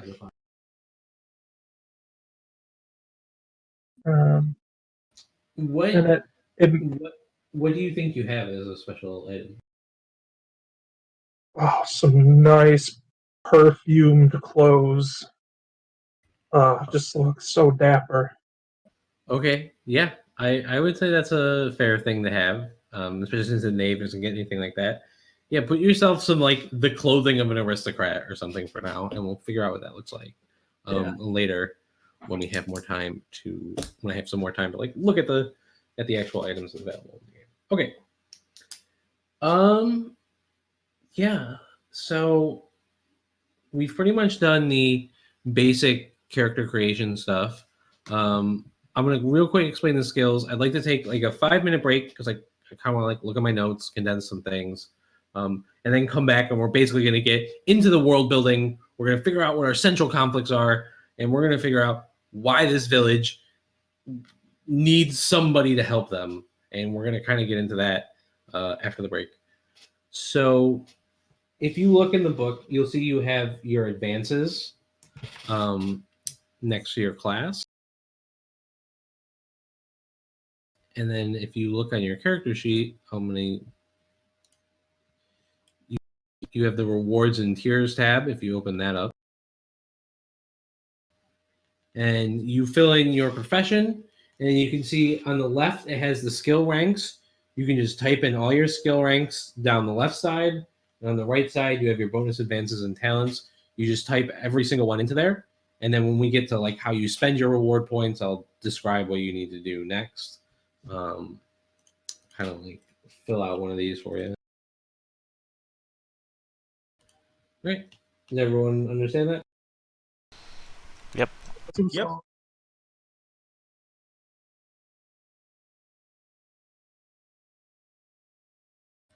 Cool. I think we'll go ahead and take a 5-minute break, and I will be back.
Are we back?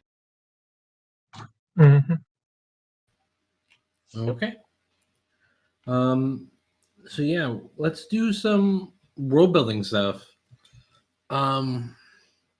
Geez, so I have just so many questions, and let's start with some of the easier ones here.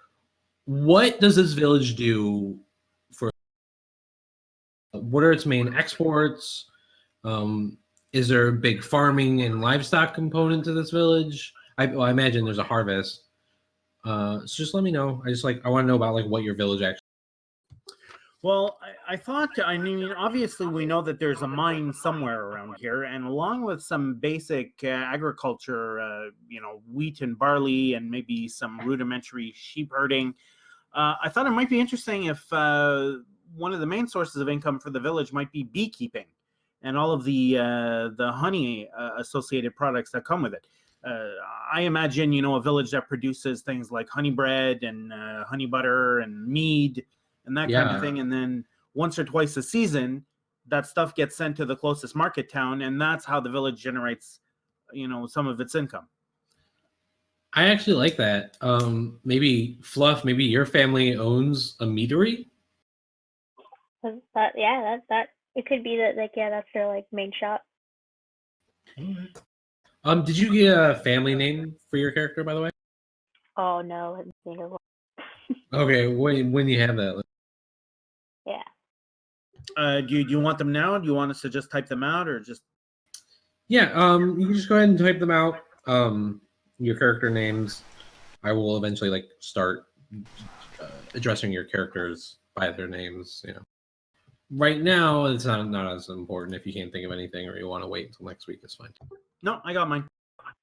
Cool.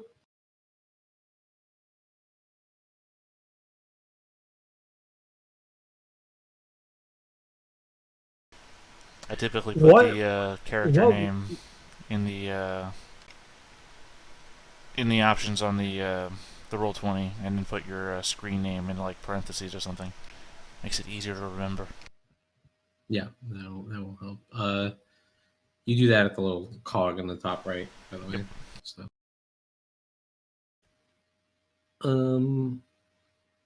Yeah. Okay. So, beekeeping. Did anyone want to add any other things our village does or is known for? I feel like we have miners. We probably have a agriculture, and then we have, of course, our beekeeping and our honey. Is there anything else? What would be coming out of the mine? Monsters. Yetis. Jesters. Jesters. Just randomly live in the Yeah. lava. What do you guys mine? That's an interesting. Lead. Lead. Oh, of course. Yeah, of course. I'm a lead farmer. Yeah, of course. Yeah. Okay. So we have a lead mine. Something has happened in the village recently that has stopped the normal operations, and I'm kind of thinking it's something to do with the mine. Maybe there was like a mine collapse or something like that. Actually, I'm thinking a new vein was opened up, and it opened up to heretofore unknown catacombs, and then a bunch of miners just started Oh, that's a good one. Yeah. So Mine. so I don't even want to know the reason. If you tell a lot of miners have been disappearing, that's what I want to know, right? Because now we're starting to get into what is our conspiracy, right? What is happening? And so are miners disappearing? So lead's not coming out of the mine now? People are afraid to go in? That's what I want to know.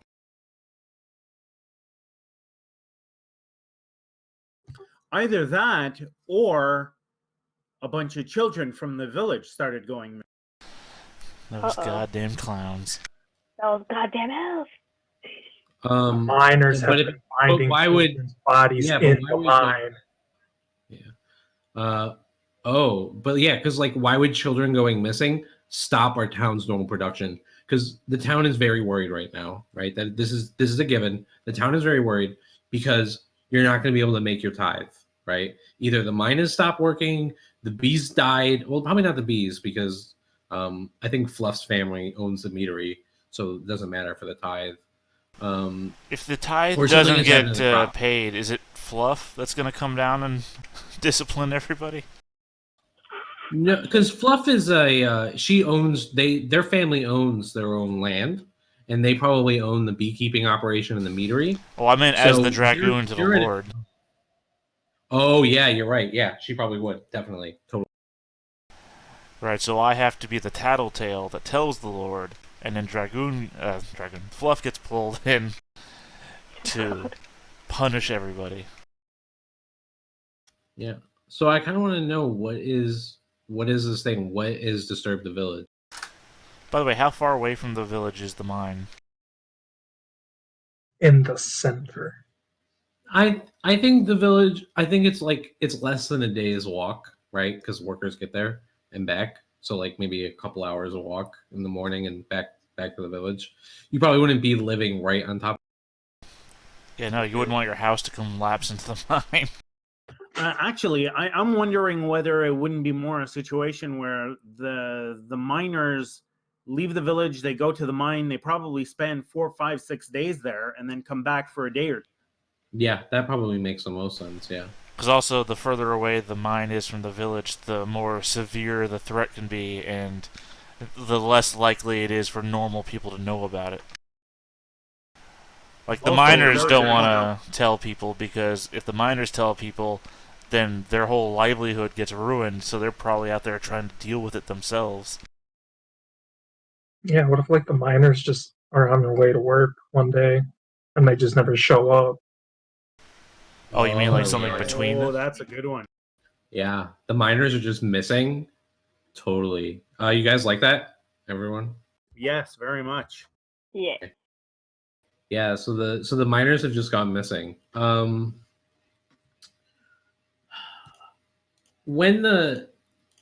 So this is obviously like you're not going to make your tithe. You're also not going to be able to sell that lead at market. So the village is probably facing starvation, right? Like this is a very big deal.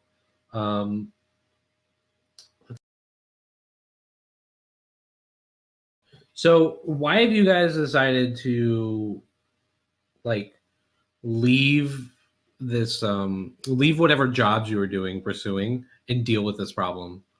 Why would you do that? And that's kind of what I want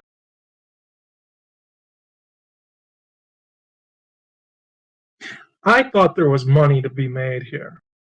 So I was going to come and try and steal the mine, but now I'm kind of stuck here. Oh, you mean like, if you want to sell the mine, you've got to make the mine profitable? Well, yeah, I mean, if there's no one mining... then- Yeah, I mean, like, you've gone this far into the griff. At this point, you're just going to lose money if you don't sell that mine. It could be that Well, there we was don't a even rumor. own the mine yet. We got to steal the mine, but It could be that there was a rumor that there was like something more valuable in the mine. oh yeah, maybe there Yeah. was silver down in there Yeah. too.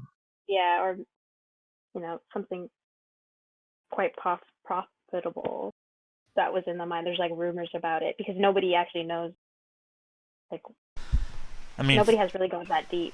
from my perspective, I would think that if the town is in trouble because town-related business, if I step in and solve all the problems, then I get boosted in the eyes of the Lord.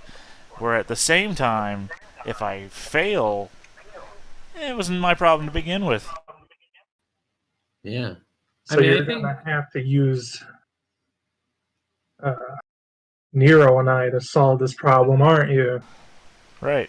I'm stepping in to try and claim to get credit for solving a problem with the town to raise my my lord's esteem of myself.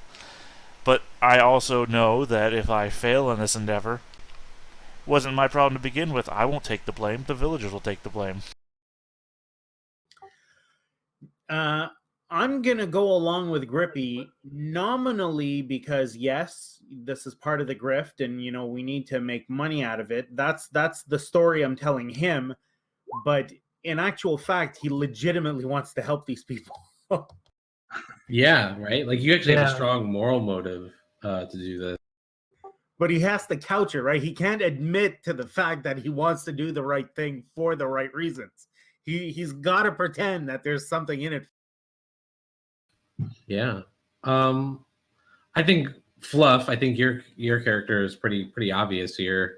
Why she would be involved in this, right?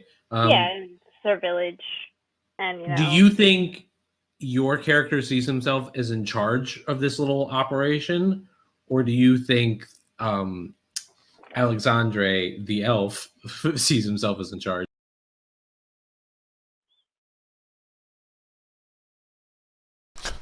Both of us remain silent on the matter. No, I like to think that my character is like, since she's kind of young and unexperienced and stuff, this is kind of like her opportunity to prove herself.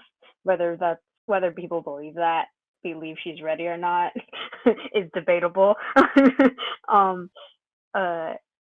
So this is kind of like her opportunity of proving to everybody, like, yeah, I can do things even though I'm young and inexperienced and don't know what the fuck I'm doing. Yeah. Alexandre, is your character like? Do you think they're okay with that, right? Are they like, yeah, sure, because I'm still going to take the credit if it works. Literally and if it that. fails, it's on her. Yeah, literally that. Okay. Like, she has no idea. She thinks, like, I'm gonna get... Well, because I'm helping you every step of the way, right? But when it comes time to report what happens, I'm the one who's going to say what happened. And I present myself in a far better light than anybody else would. Right. Totally. Okay, Tommy, I have... So, yeah, for like whatever reason you guys are a group, right? Like, this is established thing. We're playing a role-playing game in your group. And for reasons, Fluff has gotten together these concerned members.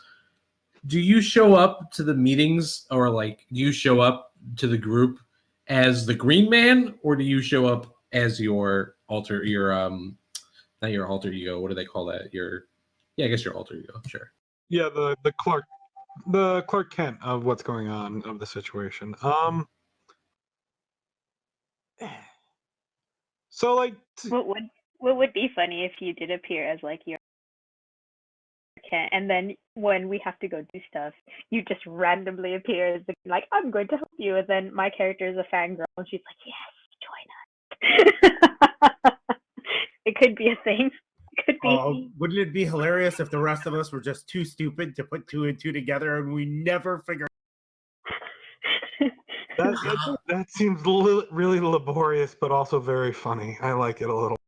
I just realized 3 of the 5 of us are just lying in the campaign. Yeah, I mean, but like, I feel like the vigilante, like, he's sort of like a good figure. Like, he's probably doing this for good reasons. He's just lying about who he is. Wait a second, the Green Man has a wooden leg. You have a wooden leg. We've never seen the two of you together. Well, hey, the Green Man doesn't have a wooden leg. That's Rasmussen. Let's see, how do you pronounce that? Rasmussen. Yeah, Rasmussen. I just want to point out that my best skill is perception. That is so funny. Okay, so in terms of what Green Man versus... What did I actually name this guy? I gave him a name. It looks like James. Yeah, like, do you show up as for the meeting, like, at the group, right, to, like, deal with this issue? Do you show up as the Green Man, or do you show up as James Till, and, like, when the fighting starts, do you, like, run into an outhouse and change, right? Like, that's what I wanted to know. I'm really trying to figure out what the hell James is doing with his life here, because this is a lot to just keep on running to these outhouses and throwing on this mask and being like, yeah, nobody's caught on to this. This is... I don't know. I think overall, I think part of what's going on for him is that the only way that he's able to get through his ambition is to kind of come up with this character of something he can never be because he was low-born. Okay, so you come to the group probably then as the Green Man, right? That's what I'm getting.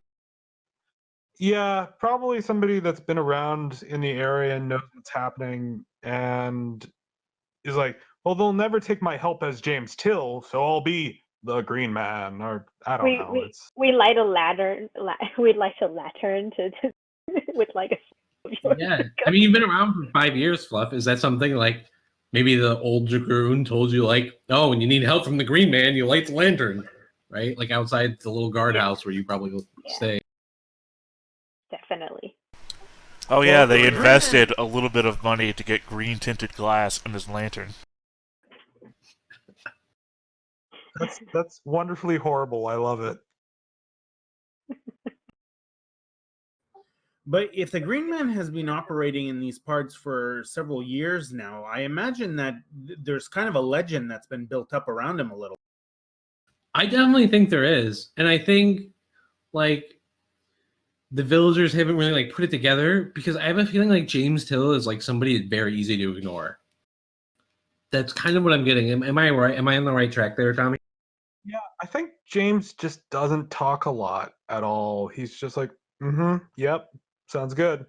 What if the villagers think the Green Man killed the miners?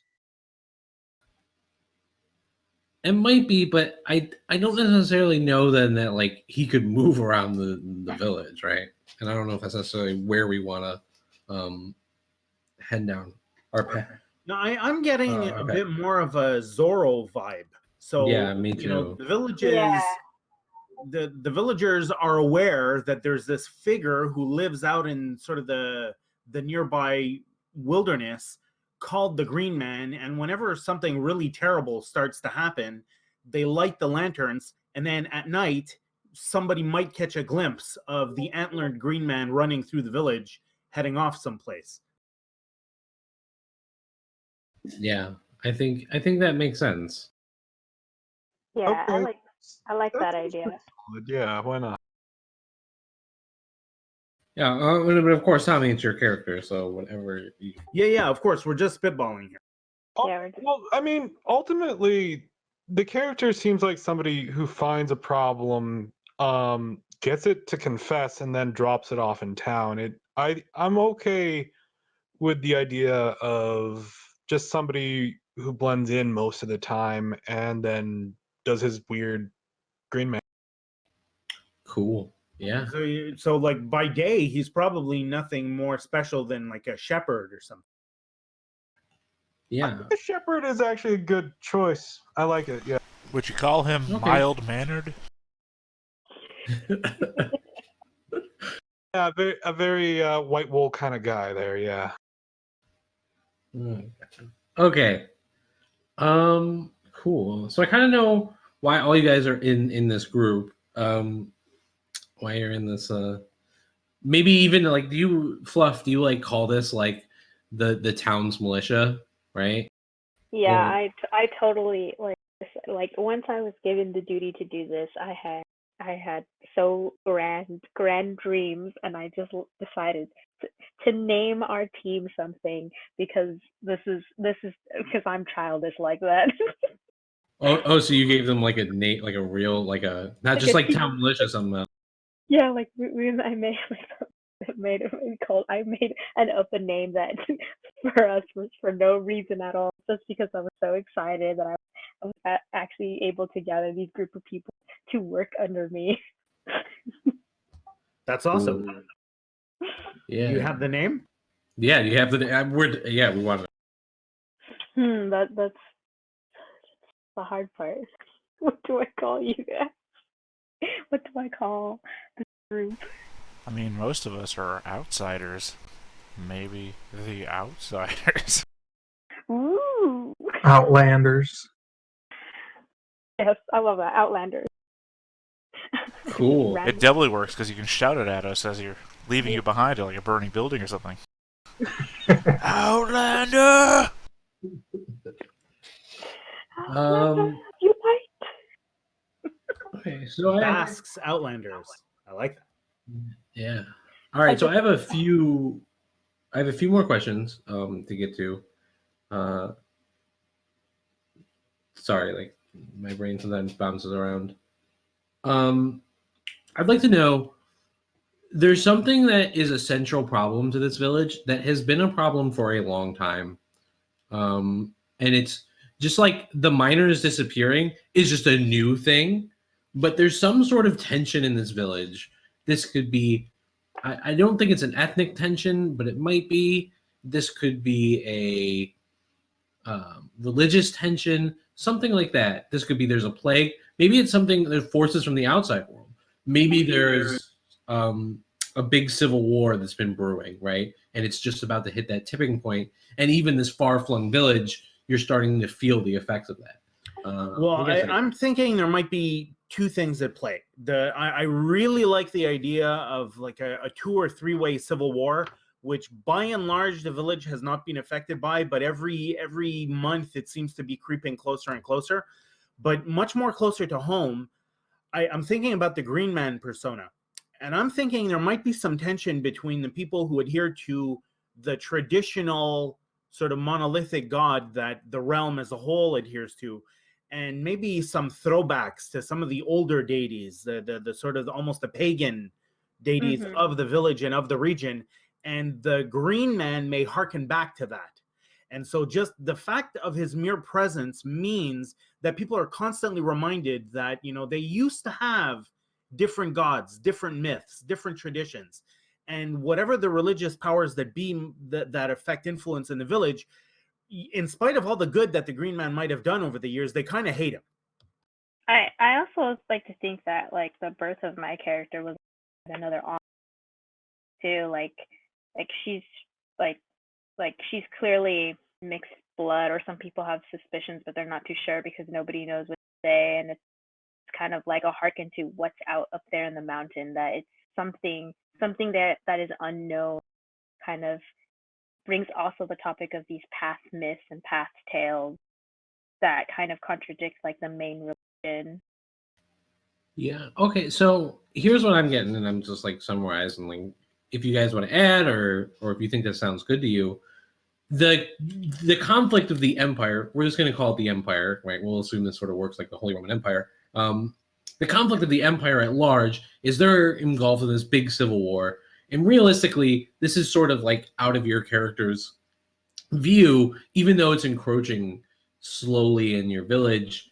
It's not something you like necessarily feel yet. Maybe like a lot of your young men have gone to fight, and maybe not many of them have come back, or however it is, but like it hasn't really hit the village yet. And that's our conflict that the empire at large is having. But in our village scale is maybe the old traditions and the old gods, is that's our central conflict here. Is there's a church and this old religion, and they're butting up against each other. Does that sound about right? Yeah, they're starting to build like idols out in the field of the Green Man, and the church is like going out and burning them down, and everyone's just losing their shit. I think ultimately, like superstitions James are coming back. I think James doesn't necessarily want to cause problems. Ultimately, he put on a mask because he knew fighting things would bring trouble if people thought it was a man to be killed. And it, he's gotten a lot of resource out of the fact that people just thought it was a weird and old myth kind of reoccurring.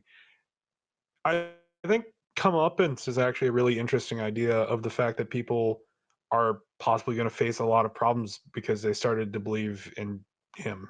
It's an interesting. Would be interesting too if that like Green Man was also maybe coincided with a town myth that he himself didn't know about. Like it was just coincidence that it just kind of like resembled each other, and so that's where the problem started.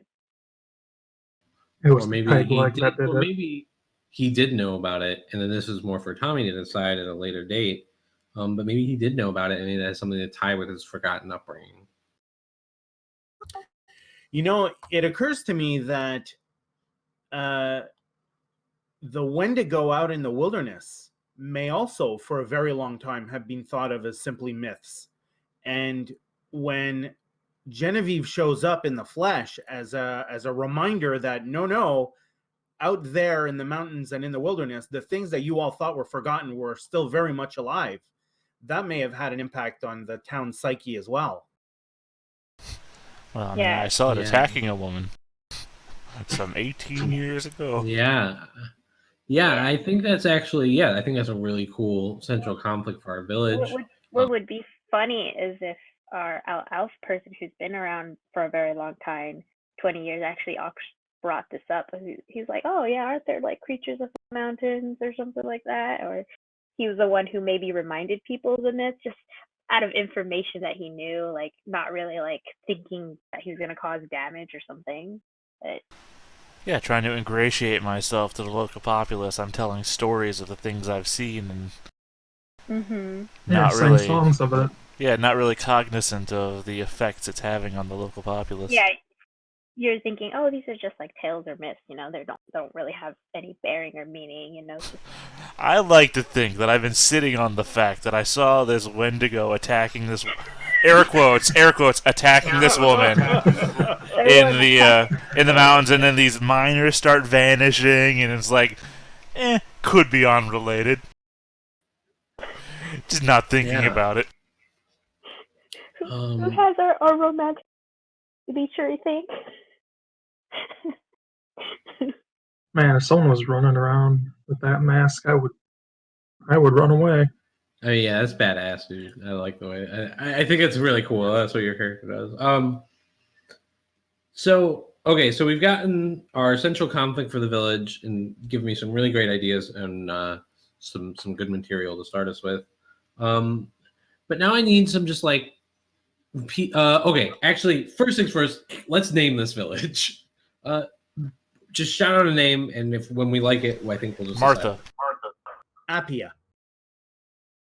Battle Creek. I'm saying no to Joe's. It's an actual city. Yeah, but wait. Battle Creek was also known as a different name by the other side. What was that? Come on, man. Deep dive. What was the name of the Battle Creek from the other side? I don't know, man. It's just a city over here. Bogenhofen. Bogenhofen. I like Bogenhofen, actually. That's a good one. All right, we got 3 for Bogenhofen. Bogenhof. Do it. All right, spell it for me, please, because B-O. I'm sorry. Could you type it for me? That'd be way easier.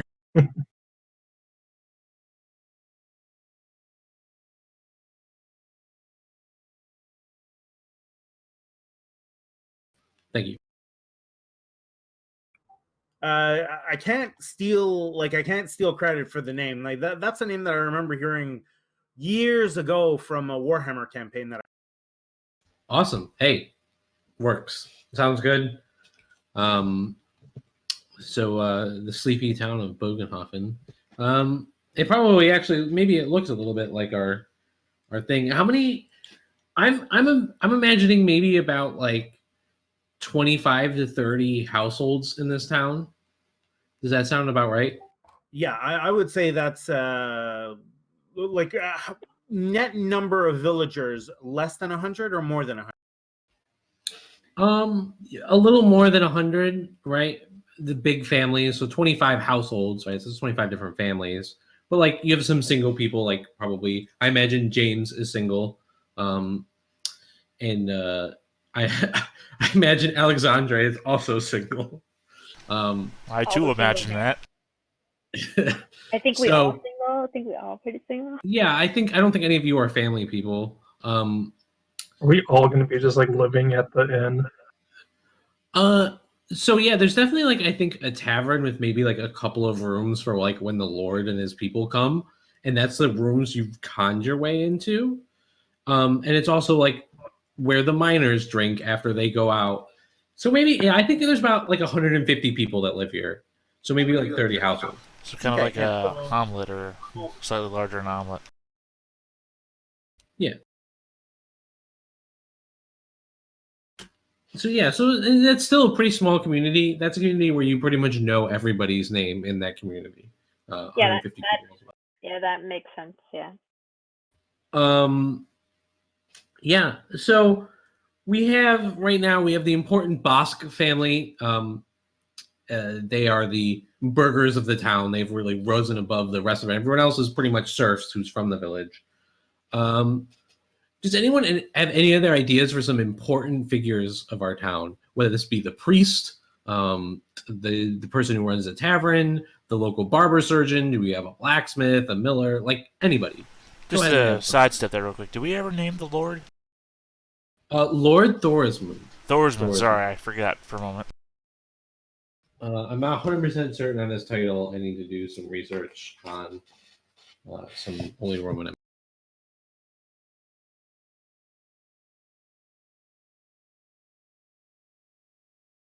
I like the idea of some sort of faith-based conflict a little bit. So I think having The one priest. or more persons that was kind of involved. Yeah. So, I think definitely. Actually, real quick, I don't know how we don't have any characters that have really anything to do with religion. Are you guys all right with just using the religion from the book, The Church of the God Emperor, as our like? That sounds cool. I'm fine with it. Yeah, Doesn't I'm bother following. me. Seems solid. As an elf, I don't believe in your human gods anyway. Right. Yeah. Totally. Yeah. Cool. So I think maybe an important figure of our town is the priest. That if you guys want to name him and give me like a defining trait. Do we want to stick to like a Romanesque naming structure to keep with the Like imperial? Germanic, you mean? Like the Holy Roman Empire as it was in Germany? Well, like what if his name was Rufus? That's a Roman name. Yeah. Or bastardized Gothic. Really, whatever. Because like he could also be from a different part of the empire. The empire could be quite large. So whatever. Rufus Seneca. Okay. So Father Seneca. Yeah. Yeah, that sounds good. I think also an important figure would be anyone who manages minor. Definitely be someone we'd be talking to a lot with. Yeah, the mine supervisor. My boss. Well, yeah. Oh, So mine we boss. might Yeah. the. Oh yeah, I like that. But if he's gonna be a minor boss, he's got to have like a harsh name. Yeah, definitely. He's the mine boss. Oh, Jovian Septimus. I don't know. Maybe I feel like this guy's got a much more like bruiser name than that. I was gonna say Arnold, but I'm sorry, Joe. I can hear you. Just call him Brutus. Brutus. That's a good one. So I need Real like Roman give me a trait for Father Rufus, for Father Seneca, and for Well, didn't you already give one for a second guy, Brutus? Is that what the name we were going for, Brutus? yeah. Well, you I said he just- was like hard or harsh or something like that, didn't you? Yeah, I guess so. Yeah, I'll put that in. He could be hard and direct, like he doesn't like to waste time. Just a hard ass dude. Yeah. Does anyone have anything for Father Seneca? It can be how he looks. He always wears the same clothes. Yeah, I mean, he's a priest. So he's got. But he, No, I mean like he literally never Oh, changed. gotcha. His robes are just barely there. Wow. What? Yeah, okay, let's not go there, Joe. No, that's not what I mean. I mean like they're just tattered out. Like he's Yeah, I just- got it. He's crazy. I don't think it was the priest you were going to see. Oh my.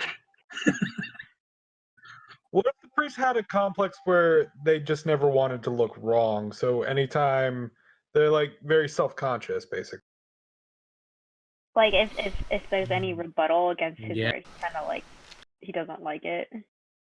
Yeah, I think it would be more a case of the priest doesn't want to display any ostentatious wealth, so he dresses very, very simply, maybe just a plain brown robe with a rope belt, and he just that's the only thing he ever is seen wearing, and of course he washes it from time to time, but anytime he gives a sermon, anytime he goes into a household to do a blessing or to help with a birth or whatever it is, that is the dress of office, just this plain brown robe with a rope belt and maybe a big scraggly beard because he doesn't shave.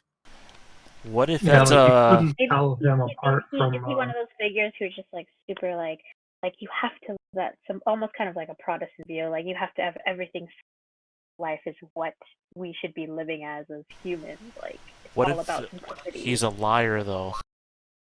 Like at home, he wears like luscious robes. Yeah, what if he's only putting on a show and he's a dirty priest? He's not. Oh, maybe, Wow. but that gets into like what I'm asking, like what the village at the whole thinks of them, right? Or like, do they know he's a dirty priest on the village as a whole? Because that's an interesting character. Well, here's the thing, though. If a guy like that, would he even stay in a hard scrabble village? I mean, wouldn't he be going off someplace that has a lot more wealth? Well, if Wait, there's a wait, three-way. Sorry, go ahead. It could also be like, yes, you could go to somewhere really nice, but if you go into a village, you could have more influence. Like you can control people easier, even though you won't have, like the glorious nobles around you. You can easily manipulate people because they're not from the big city. They don't know as much as people from the big city, so they're more easy to manipulate. Well, also, if Yeah, we have well, this like- three-way civil war going on, maybe he's just here because this is the only place not currently embroiled in it. Oh, Yeah. Fair enough. Yeah, that might definitely be a part. To keep us sort of moving along, because I don't want to focus too much on a character. Do we have any other like big name characters in the village, or do you kind of want to leave this all up to me? It's kind of Lucius Hilarious, the tavern owner. Yeah, is that his name? That's the best idea I could come up with for who would be named Hilarious, which is a real last name.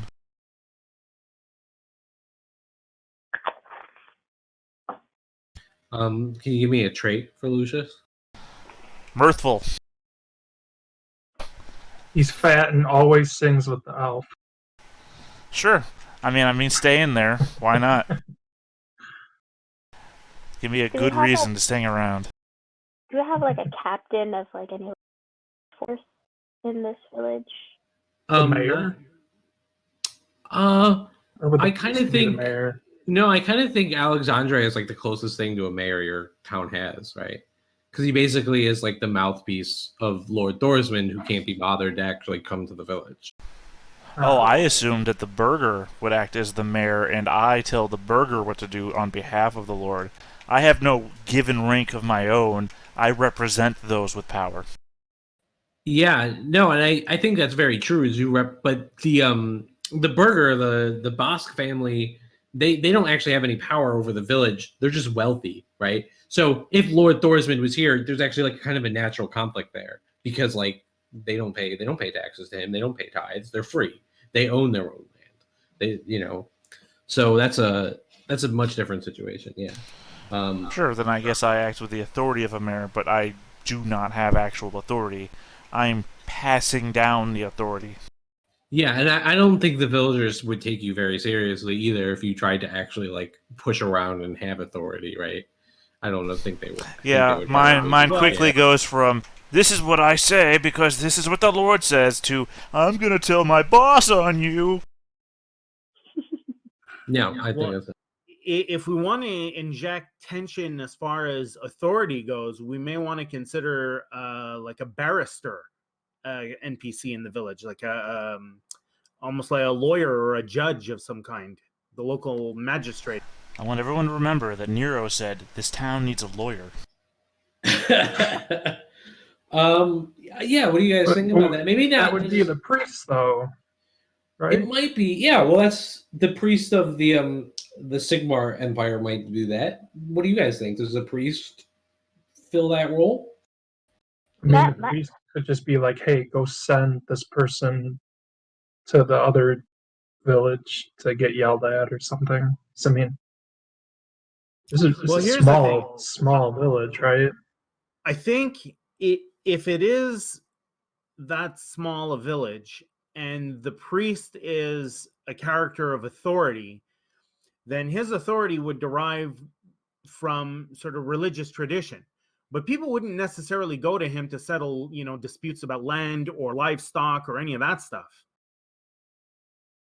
Yeah, I think they bring that to they want to see the Lord who doesn't care.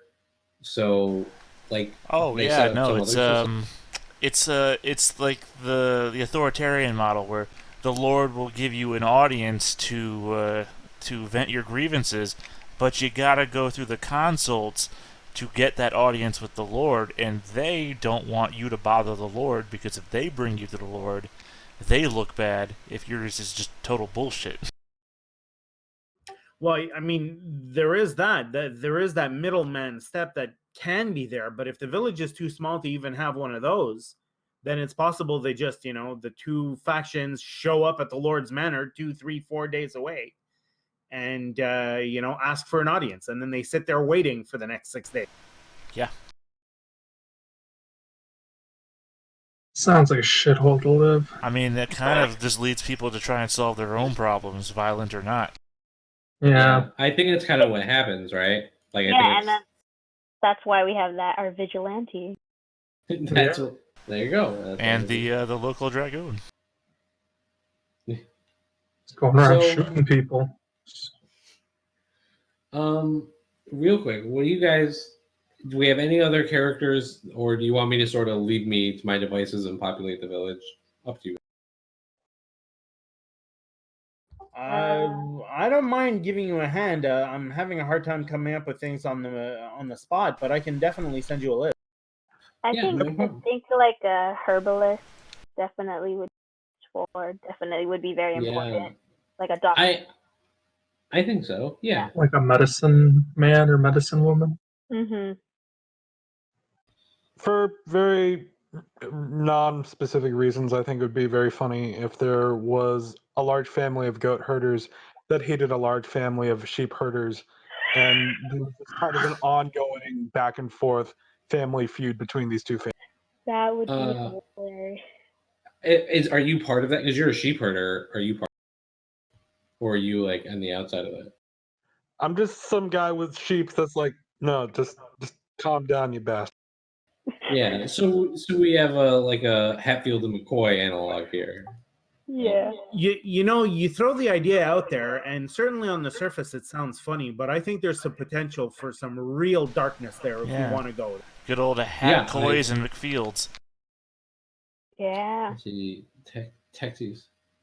I don't know if you have a barber surgeon that lives here, Theta. I think maybe there's an herbalist, because I think that herbalist is going to sort of be that connection to the old ways, and I think that's where we're. Yeah, I was gonna say. Yeah.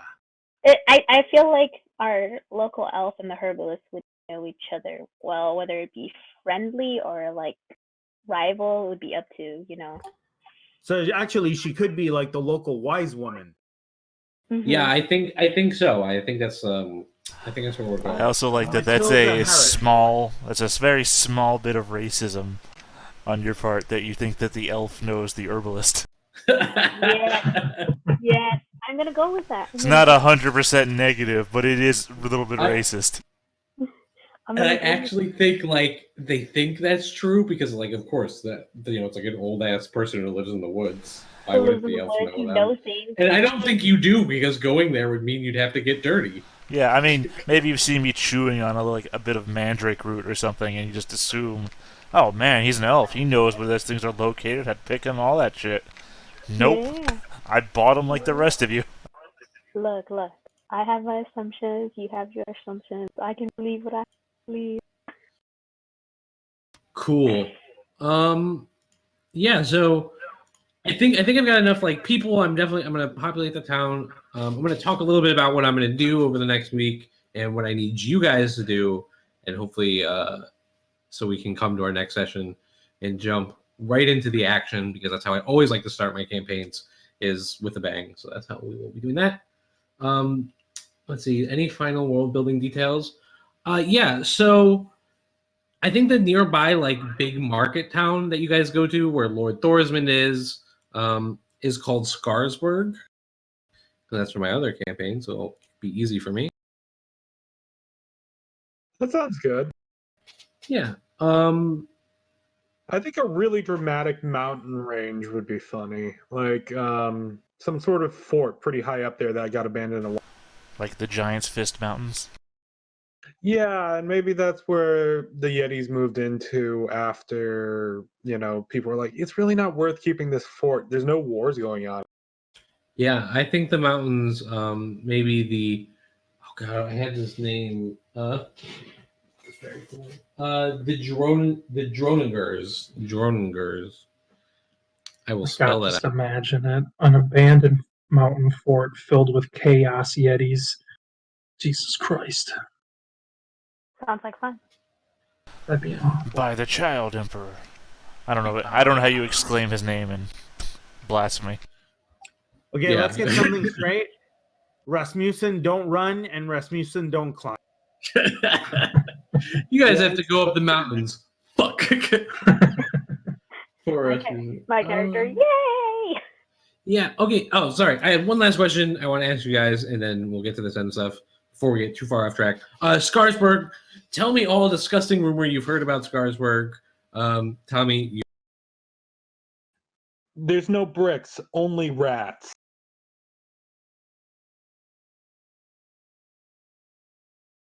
okay. Basque, you've probably been to Scarsburg for various things. It's like the only center of culture for a very long time until you get to a major city. So, what disgusting rumor?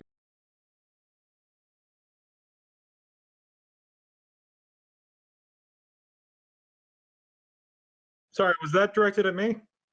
No, that was at Genevieve. Sorry, I'm going to go with Fluff. Oh, I go by your character names now, and I went by your last name. So what rumor? Like what disgusting rumor? Yeah, and you've definitely been there. Like it's the only center of culture. Your family probably goes there because you didn't really mingle with the village children because you're like a burger. You're not one of us. So yeah. Yeah.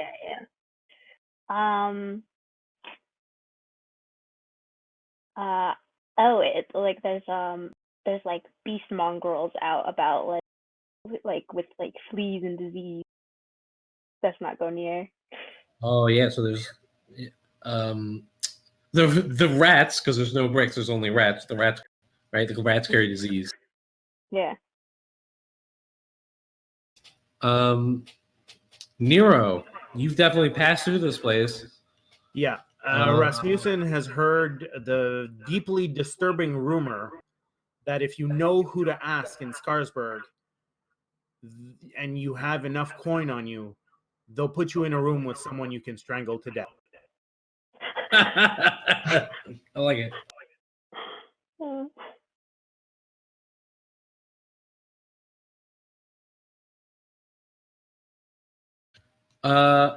Alexandre, you go here all the time. What rumors do you have about the disgusting humans? Actually, would it be alright if I don't go there all the time? I have another idea. Oh yeah, totally. I didn't leave the forest alone. I left with somebody else, but I stopped here on my way, thinking I could ply the local lord. My companion continued on to Scarsburg, where later on I heard from a traveling merchant passing from there that an elf had been tarred, feathered, hung, and beaten while still in agony. So he met his Yeah. right justice. Which is what I would have heard from the merchants, yes. Not what I believe or thought myself. Yeah. Okay. Cool. Grippy, Wait, just to you establish, probably the merchants were like, "Hey, elf, I heard about this thing that happened to another elf. It was horrible. As How does that make you feel?" previously well, for one thing, all humans are racist. That's true. Secondly, I hang out in the tavern all the time. They were probably telling somebody else in the tavern, and I have elf ears. Come on, man. yeah. No, but I'm just thinking about how like ballsy that would be to be like, "Hey, I know you're an elf, but this is how another elf died." It's just kind of recklessly aggressive. I You know, guess. you humans, you all gang up together. Yeah. Me, a single elf, in a room full of humans. What am I gonna do? I actually think that's not that far off for this world, right? That they would like go up and tell them about this elf they saw tarred and feathered as a way to threaten him. I think that's not that far off. Right, I appear to be an elf who's gotten above their position in life, and this is their way to remind me without suffering the wrath of the local lord. Hey, we did this to one of your kind. What are you gonna do? Nothing, right? Yeah, it's a coward's backed off threat. Definitely, I see. Yep. Joe, what disgusting rumor have you heard about Scarsburg? Well, I'll tell you, people there, they love to gamble. And I had the opportunity to gamble with some fairly rich people. And I heard this horrible rumor about the Lord's daughter. She gets around, right? But she gets around with dead people. With dead people. Yeah, there's something wrong with those people there. Couple connotations there. She a Yeah. necromancer and she gets along with dead people. She reanimates, or Oh no, she's all freaking. She's Yeah, well, I don't know. I wouldn't touch her. yeah, it's a disgusting rumor, right? It's a disgusting Yeah. rumor. No one knows And what it that's is. yeah, and that's Lord Thorswind's daughter, right? Yeah. Lord. oh So, really? Yeah, totally. That's a horrible rumor. Yeah, then. cool. Yeah, totally. I mean, it's a disgusting rumor you hear in Scarsburg, right? It's disgusting. I don't know if it's true or not. It's... I'm just spreading it. That's all. Okay. Don't tell anyone I told you. But Yeah. Does anyone have any final details I'd like to ask about or answer before we move on to our final? Yeah, during when you were initially posted looking for players, you had asked for interesting village traditions. I'm wondering if you've settled on it. Yeah, totally. That was more of like to get an idea of how you roleplay, but like Gotcha. I figure like but I figure like the traditions, like the small traditions of our village are really going to come out during play, right? Like we're going to like examine them as we play. Sounds good. I feel like we're just gonna end up like saying stuff, and it'll just end up being part of it without us even knowing. Really. Yeah, you've played with me before, yes. Yeah. Yeah, totally. That's kind of how I'm going to go with that.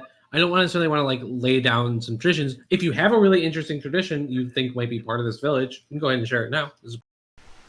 a tradition of racism. I think that's everywhere you go.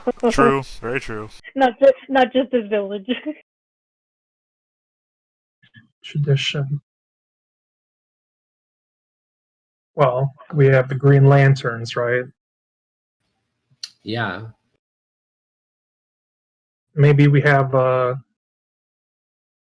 parade at the end of every harvest season. We take some food to the mine and Or celebrate there. Could be also a and go tradition back. based on the bees themselves. I mean, it also Yeah, gives us a reason tradition on the bees. to figure out this whole situation with the miners and everything, because harvest season is coming up, and we gotta do our yearly ritual. Yeah, okay, that makes sense. Yeah, or that hard ass is gonna come and be like, "What the hell, guys? Where's our food?" I already forgot his name. I mean, is he one of the Brutus. missing ones, or is he not? I don't think Brutus is missing. You know what? We're going to find out. That's definitely, now we're moving into conspiracy territory. That hard son of a bitch. No one could take him out. I think Brutus lives at the mine, actually. I think he lives there year round. Yeah. So he we was wouldn't know if he lost. was missing until we go check on him. Yeah, I totally think that's right. What it is. Yeah, cool. So I have definitely a lot to go with here. And let's see. I like the tradition, a nice little harvest festival. I guess the homework is shoot me a message sometime or throw it in the Discord. What odd thing do you think you do at that festival? Like, what's a weird thing you do at that festival? And put that in and let me know. Let me read it so I can sort of try to like work that stuff into the old religion, because I don't think we know much about that. Yeah. What about Nero and I, since we don't really belong here? You guys can still add a little tradition to it, right? Like it's not your characters adding. I just all of you as players of the game, just you can add a little thing to the village harvest festival. Are you guys still claiming that you own the mine? Is that still a thing you guys are going with? I think we need to discuss that, because it's clear we're here to do some kind of con, but I'm not entirely certain what would work best. Well, I just mean that if you're going to claim to own the mine, doesn't that mean that you've been here before for some period of time? Couldn't you Not also claim? necessarily. You could Yeah, also maybe. claim too that you're an ancestor of somebody. You know, forge papers. And You stuff. could just like live in the main trading town and be like, let's just go steal the mine, right? I don't know. Well, no, I mean in your lie. In your lie, wouldn't that mean that you've been here for some time to Oh, have owned the mine? I mean, not in actuality, since you're lying about the whole thing. I just mean, You know, I'm starting to think maybe this whole thing started when he and I were in Scarsburg, and we killing might have that ripped elf. off. Well, not no. I'm thinking we may have overheard rumors about the mine when we were in Scarsburg. We might have come across the drunken, passed out body of somebody from the village who had what do they call it, a deed of ownership, and we decided to try to pull a fast one. I mean, there's any number of ways that we can come across this, and any number of ways that we can approach it. I just think that we'd have to discuss it a little more so that it makes sense. Yeah, if you guys want to like throw some messages back and forth and kind of let me know what you decide on, that'd be cool. Yeah. So I want to quickly move on to what I need you guys to do before the next session, and I'm going to try and like tell you what I'm going to try and get for you by that next session. We'll see. But you'll notice on your character sheets or in the book where you rolled your archetype. If you forgot what your archetype is, feel free to ask me. I wrote them down. That's all the gear you start with. So make sure you go ahead, go into your trappings, fill that out, look up the weapons, fill them in the weapons section, and do all that. So when it comes time for game, we are ready to play, and we can just get right on it. Sorry, and then your advancements. Go ahead, look at your advancements. Fill them out from the book. You have to put all of them in. You go. Yeah, I see someone has. This is Genevieve. Yeah, so you put in all your advancements, and now you have 900 reward points to spend. Skill. Everything costs 100, right? And every advancement costs 100 unless it falls under your favorite attribute, right? So based on what your upbringing was, like Tommy, you were forgotten. So agility bonus. Poor Tommy. And any skills that fall under agility will be only 50 reward points instead of 100. that's pretty cool. Yeah. So, and you can see what skills fall under what attributes on the main sheet, right? The combat skills are next to the agility skills are next to the agility stat, blah, blah, blah. And then you have the talents. You can look up the talents in the book. I want you guys to sort of do that. Have your 900 reward points spent before the next session, and fill out all the gear from your book, because that's just a lot of bookkeeping, and I want you to kind of do that. Sounds good. Yeah, sounds reasonable. Yeah. The last thing I'm going to get for you is, hopefully, if I can get it done in time, I'm going to give each of you an overview of the important characters in the village. Something that an interaction that you had with them, right? For our two newcomers, you might not have much, but you'll definitely have some things. An interaction you had with them that probably affects how your character feels about that particular villager. And this is going to be different. Everyone's going to get their own little dossier on all the different village people that are important. If there's something like this person and you had a love interest, I'm going to ask for your consent first. I'll just shoot you a message. It'll probably be sometime over the weekend. Yeah, and then hopefully I'll have that for you, and I'll have that done in time. And then next week when we get to the session, we're going to start right ahead in a perilous situation, and I'll describe all of that next week. So I just wanted to ask a soft question here. I think it would be pretty fun in some ways just to handle it as we have no idea who that is, kind of just comedic wave off. But does anyone feel like their character is actually going to be all that invested in figuring out who the Green Man actually is? I don't I'm just trying to figure out how I'm going to play this character, you know? I mean, initially, not really. I mean, unless something happens to make me question it, I don't think I would be going out of my way to try and figure it out. Fair enough. I mean, unless you want I somebody think I would to. only, and yeah, I think I would only be curious, but never actually like try. Okay, so everybody's okay with this guy just running around and being like, Yeah, yeah, you're the legendary Green Lantern vigilante. You're. I mean, for like all Nero and I know, you're like the town like crazy guy who just runs around. Yeah. Well, as far as Rasmutin is concerned, once he finds out about the Green Man, he will be fascinated by it and probably a little jealous, but he won't go out of his way to mess things up. All right, sounds reasonable. That's going to be interesting. Okay, I'm looking forward. Awesome. Any last minute questions? No, think we're good. It's gonna end up being a giant clusterfuck of just. Oh, I Yes. can't wait. Yes, it will. This is going to be amazing. Yeah, totally. So we'll pick up next week.